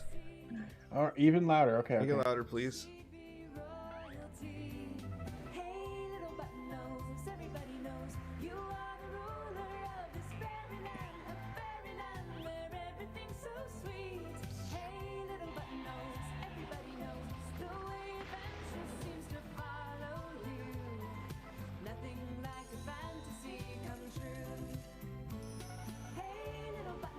Hey, little Button Nose.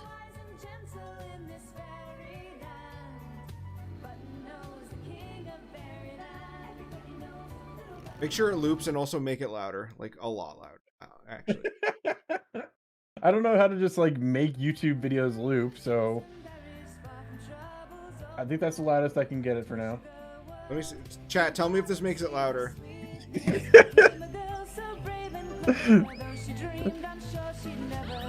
I think that's the loudest I can get it for now. Let me see. Chat, tell me if this makes it louder.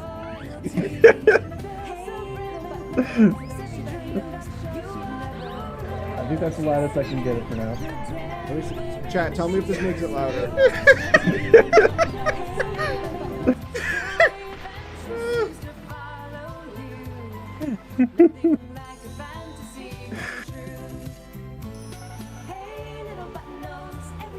Yeah, right? Like, yeah, can you make...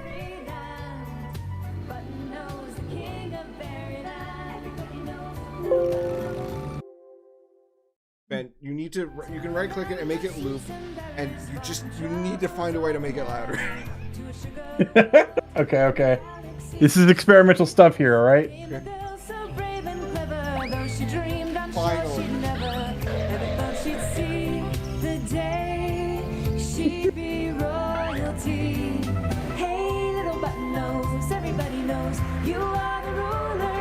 There. I hope you're happy.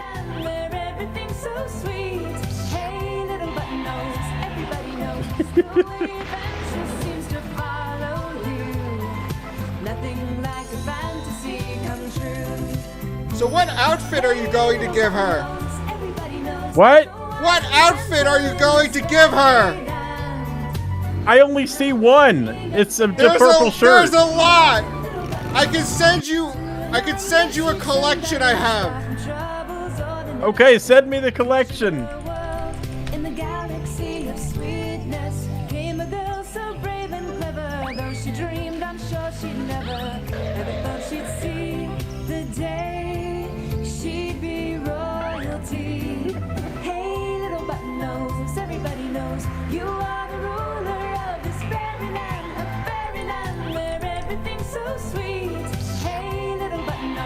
Does the chat like it? I think they like it. Okay. Check these out. Oh, that one's a pretty good outfit. I'll put her in that one.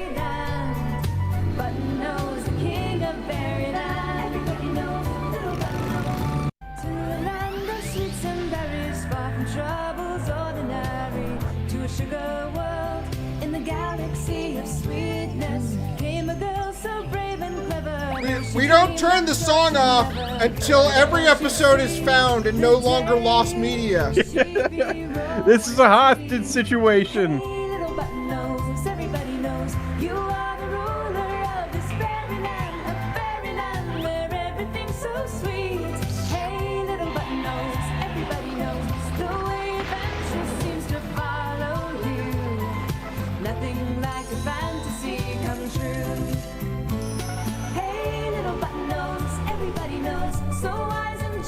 Hey, Ben! Ben! What? No, don't turn it off! I'm sorry. Make it louder! In the galaxy of sweetness came a girl so brave and clever. Though she dreamed, I'm sure she'd never thought she'd see There. the day she'd be royalty. Hey, I don't know, I just think we're trying a little harder than the Knights of the Zodiac guy. What? I think we're trying a little harder than the Knights of the Zodiac guy! I agree. I think. nothing like a fantasy come true. Hey, little button, It might, I wonder if it's louder for us than in the stream. in this fairy land. Yeah, that's right. Button knows the king of fairyland. Everybody knows little button knows. To a land of sweets and berries. If you can't see the opening, but that's a motorcycle at the end. You probably heard the sound effects of it. Yeah, she's like dancing through a field right now. Now she's falling down a hill and spinning. But everyone knows the iconic button nose opening. Yeah, she sat on a throne. That was that little swoop sound. You know, if you look closely, there's a robot with breasts. I'm kind of surprised it made it into the anime. I think the I'll most send you a important part is the screenshot of it. Nothing like a fantasy come true. Hey, little button nose, everybody knows, so wise and gentle in this fairyland. Button nose, the king of fairyland. Everybody knows, little button nose. To a land of sweets and berries, far from troubles ordinary, to a sugar world in the galaxy of sweetness came a girl so. Hold on, I need to get a screenshot from the opening. You might hear the song twice, playing over itself. Yeah. Do that.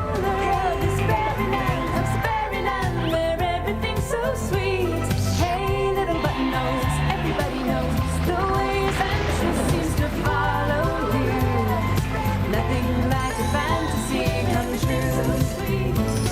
Hey, little button nose, everybody knows, so wise and gentle in this fairyland. Nothing button knows, the king of fairyland. Oh no, it auto-played the body cam footage. Hold on, let me get the buttons open again. To a sugar world in the galaxy of sweetness came a girl so brave and clever. Put that on screen, show everyone. I think it's a... Wait, hold on. I'm gonna put this on screen and show everyone.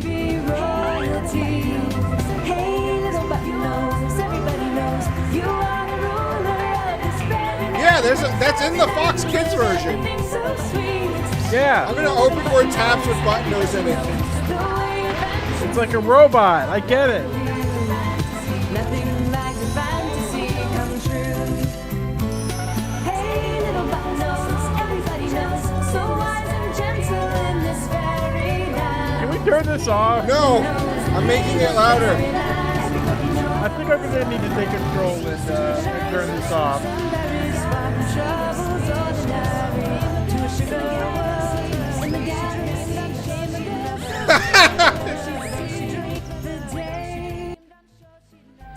god. I don't think I could have handled much more of that because that was blaring in my ears. It was very loud. I'm still shouting. Oh my god. Oh my god. Here's the thing. Everyone on the stream could have just turned down their volume. I could not. This was just part of the experience for me. I mean, I guess I'll leave it on repeat still, but I'm not gonna have it be loud. Oh my god, what a fucking baby. Coward. Okay. I can't believe You're getting called out. I got a fucking Google Doc on you. Point 1, Ben doesn't clean up his room very often. Point 2, turn down the volume. That's it.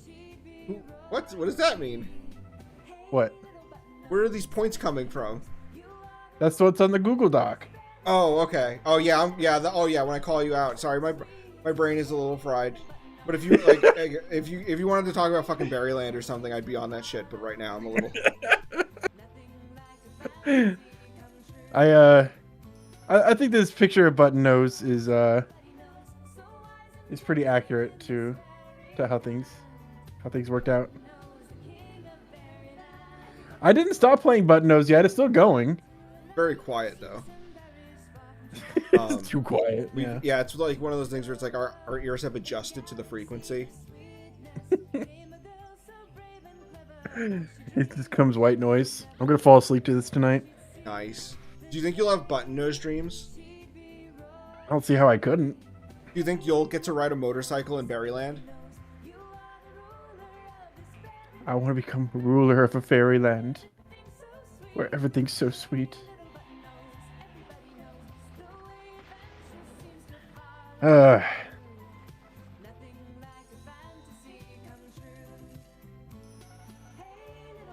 think I think the lyrics are saying. I want to point out Weep Crew, Mumi or Sai, Mumi and or Sai.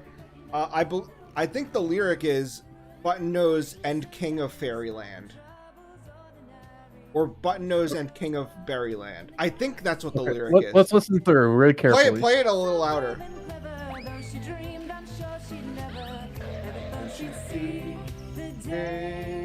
She'd be royalty.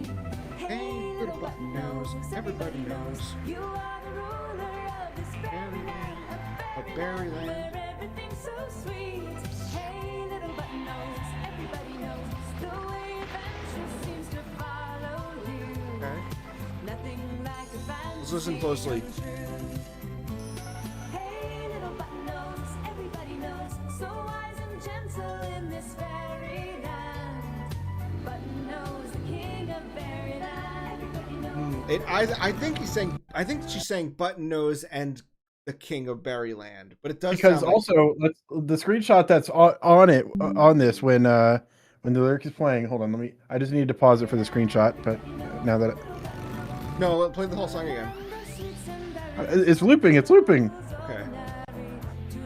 This is what was showing when it was saying the King of Fairyland.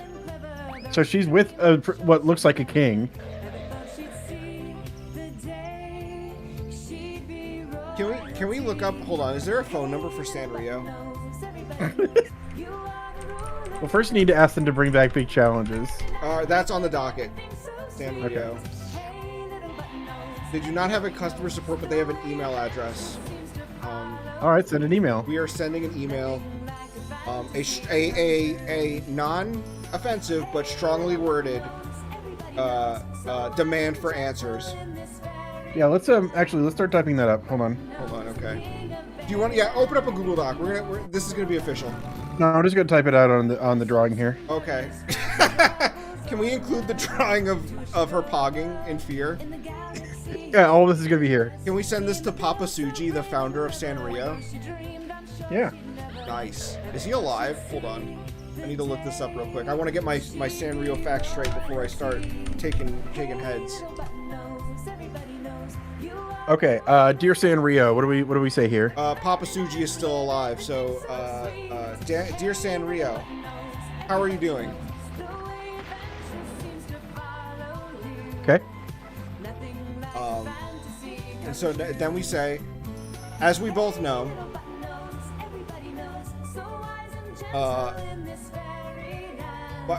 what as we both know, Button Nose is Button Nose is girl girl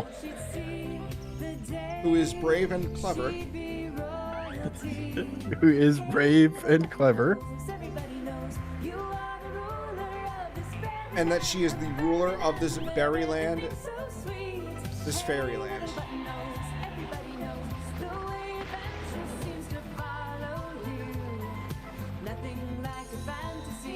Okay. However,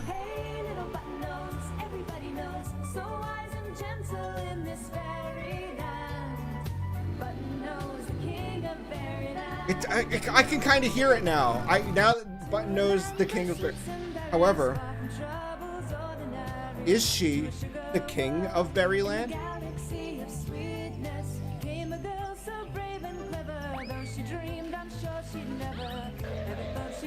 As per your theme song,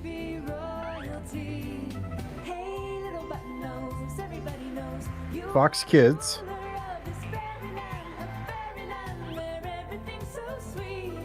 she is the king of Berryland.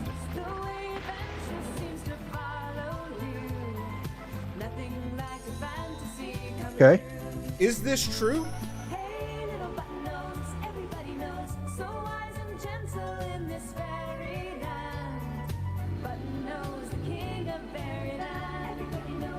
Okay. Do we know who that character with the crown is?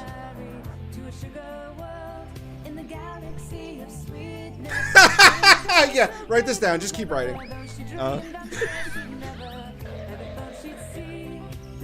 I don't. Because Button Nose is lost media, similar to the Knights of the Zodiac episodes towards the end of the run. Similar to Knights of the Zodiac. What was after that? And then just period. Just end it there. Similar to Knights of the Zodiac. Just end it okay. there. We need to move on.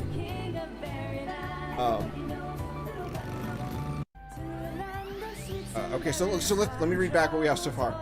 How are you doing? As we both know, Button Nose is a girl who is brave and clever, and that she is the ruler of the fairyland, this fairyland. However, is she the king of fairyland? As per your theme song, Fox Kids, she is the king of Berryland. Is this true? Do we know who the character with the crown is? I don't, because Button Nose has lost media similar to Knights of the Zodiac. Okay, this reads perfectly. I was afraid. Yeah. Per my chat.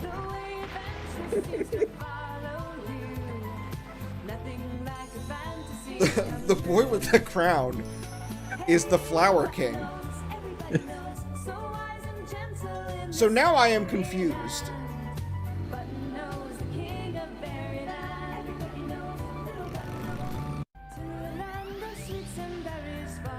Is Button Nose a king female?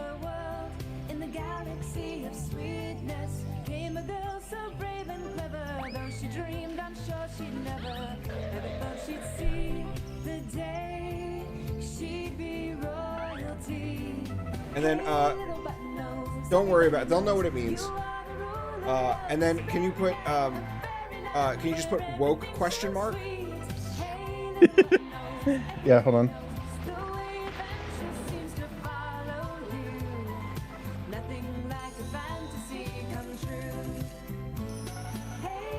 Okay. And then I want to give them an out. So can you also say or are you saying Button Nose is with the king of Berryland?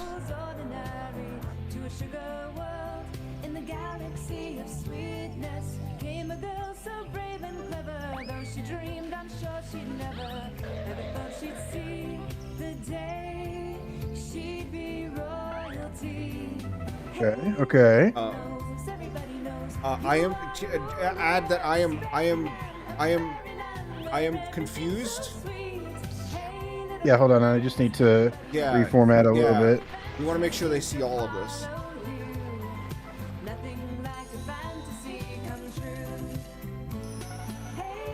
I am confused and scared.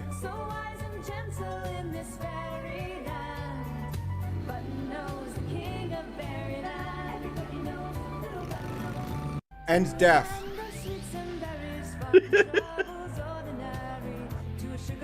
And it's all your fault.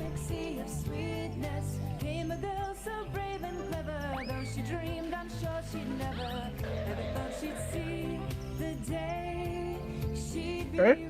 Please answer. Please answer my question.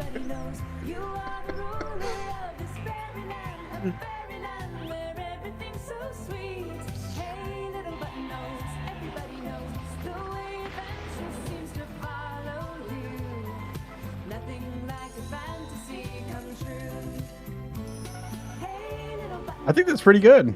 I think that this will, yeah. And then we include this image of Button Nose pogging. Yeah, that's just like over here. So I got the Sanrio. All right, let's see. All right, I need to make a Sanrio account. Hold on. All right. Where can I create a Sanrio account? Okay.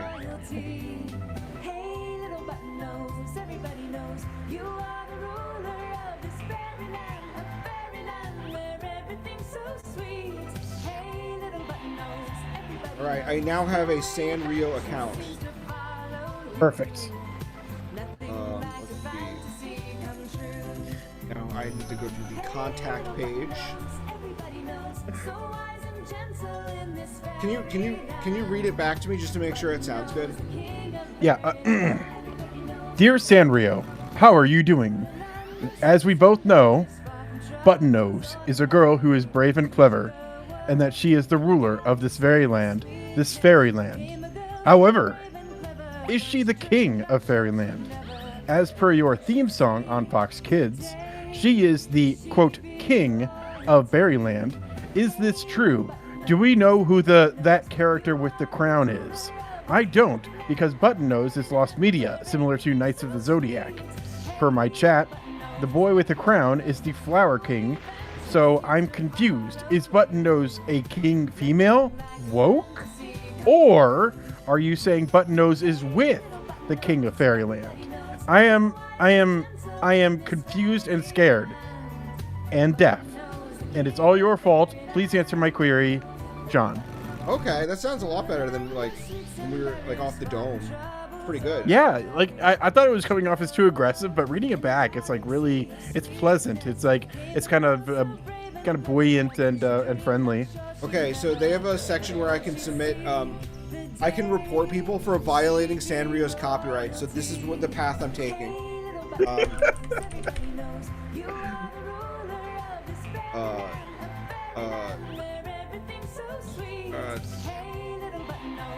Business inquiry,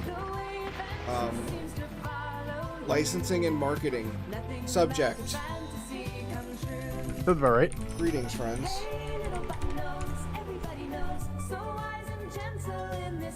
Okay, I'm gonna actually Button Nose question. Alright, send me all, just copy the text and put it in Discord, and I'm gonna put it in this message to Sanrio. Wait, you can't send an image? Like this was processed as a... Oh, I can't! No, send me the image, because I can attach an image, you're right. Yeah, okay. Okay. Here. I'm just gonna like screenshot it rather than save it as a file. There you go. Okay.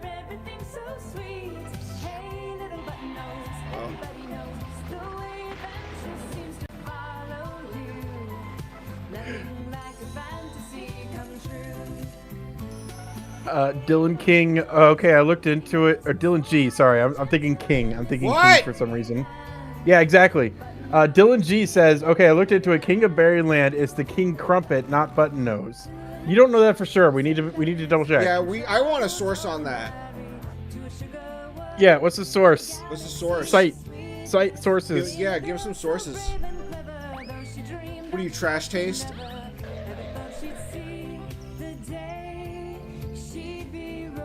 Okay. Please see attached image. It pertains to important button nose related stuff.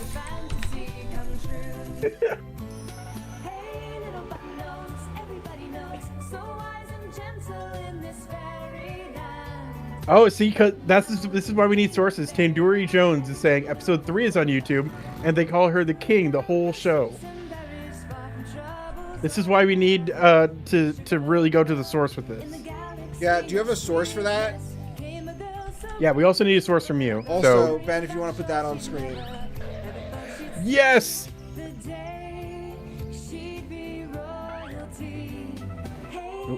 No, come on. Get bigger. Hold on. So, Sanrio has been notified. We did it. Unless they're cowards, I expect a response post haste. Yeah, I guess we'll follow up in like, I don't know, 16 hours. I assume that's the turnaround time. I was gonna say I'd give them about 12. Okay, yeah. So we'll like tweet it out or something, but we'll make sure to get this information to the public as swiftly as possible. Ben, you should actually just post that the button nose image on Twitter. I'll retweet it, and we can get you some more Twitter followers. Okay. Yeah, I think that'll work out. Okay.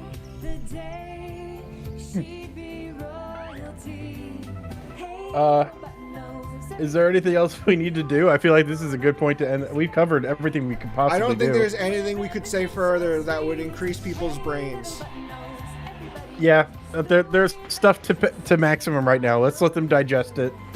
So, thank you for stopping by. I think playing the button nose theme on loop at the highest volume possible gate-kept the fake fans. Yeah. Only their true fans are left now. Yeah, I think I checked the viewers watching, and it looks like they're dropping. They are dropping like flies.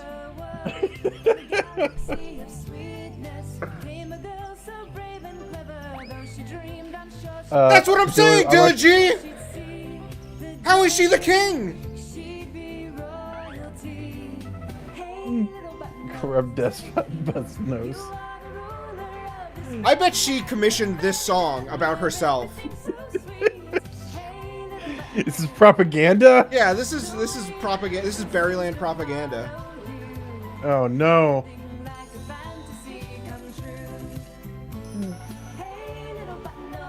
She's a temporary king, but she is a king.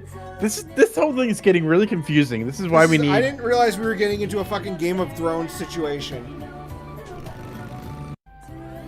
This is weird. This is too much like. We just need a straight, simple answer. All right, I'm gonna pull king up the or no, yes or no. I'm gonna hit up the Sanrio website again. All right, let's see. Okay. All right. Hey, me again. 4 questions about button nose. So, she's a temporary king? Like a temporary secretary?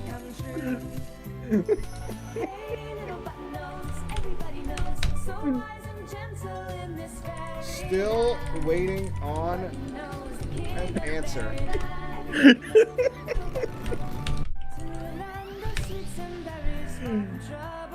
Alright. I may be banned from every Sanrio store. Oh, also ask about big challenges. Oh, okay, hold on. I'd sent it already. Oh no. Hey, me again. Oh, actually, the view count's going back up. We're from 18 to 20, so I think that means 22 now. So I think that means we're getting the Sanrio fans in here looking for answers.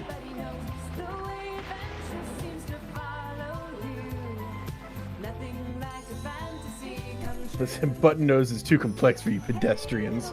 Only true anime fans will understand the complexity of lore and relationships with Button Nose, the greatest anime of the 1980s. It's from the 90s! You're such a fake fan!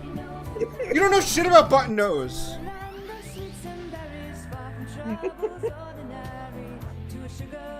If you wanted to talk about a Sanrio anime from 1980, you talk about Ideon be invoked. Ben, did you post my throat hurts? Did you post the Button Nose image on Twitter yet? Oh, you want me to do that now? Yeah, tweet it. I'm gonna retweet it, and we're gonna get the ball rolling on this. Okay. Hold on. Yeah.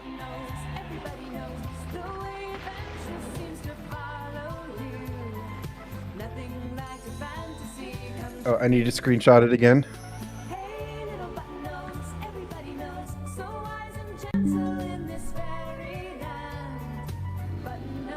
There, posted. At 1,000 stupid words, follow me for answers.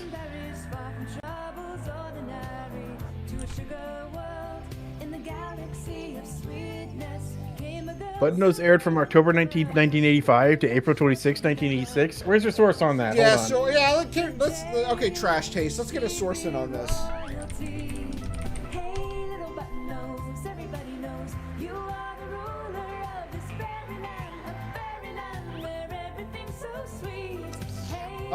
Because I got my source right here. Wikipedia, yeah, nice source. You know what else is on Wikipedia? Shia LaBeouf is an actual cannibal. Remember that? There's a meme. There's your source. Oh, whoa. So in 1994. Oh, interesting. Yeah. Listen, I've talked to Sanrio. I think I know about Button Nose.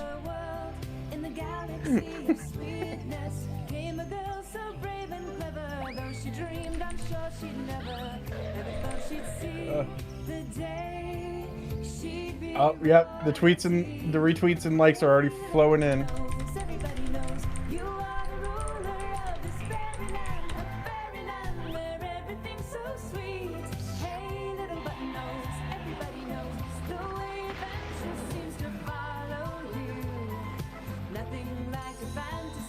That's the dub?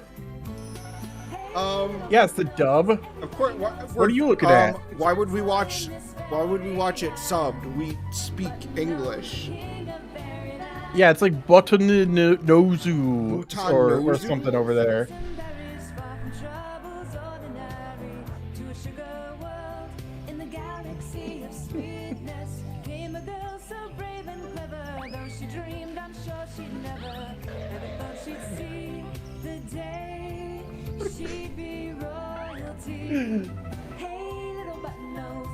Wow.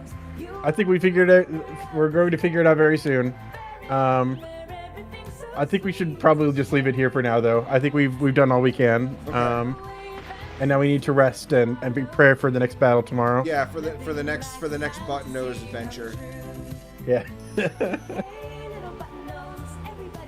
And just remember, everybody knows, so wise and gentle in this fairyland.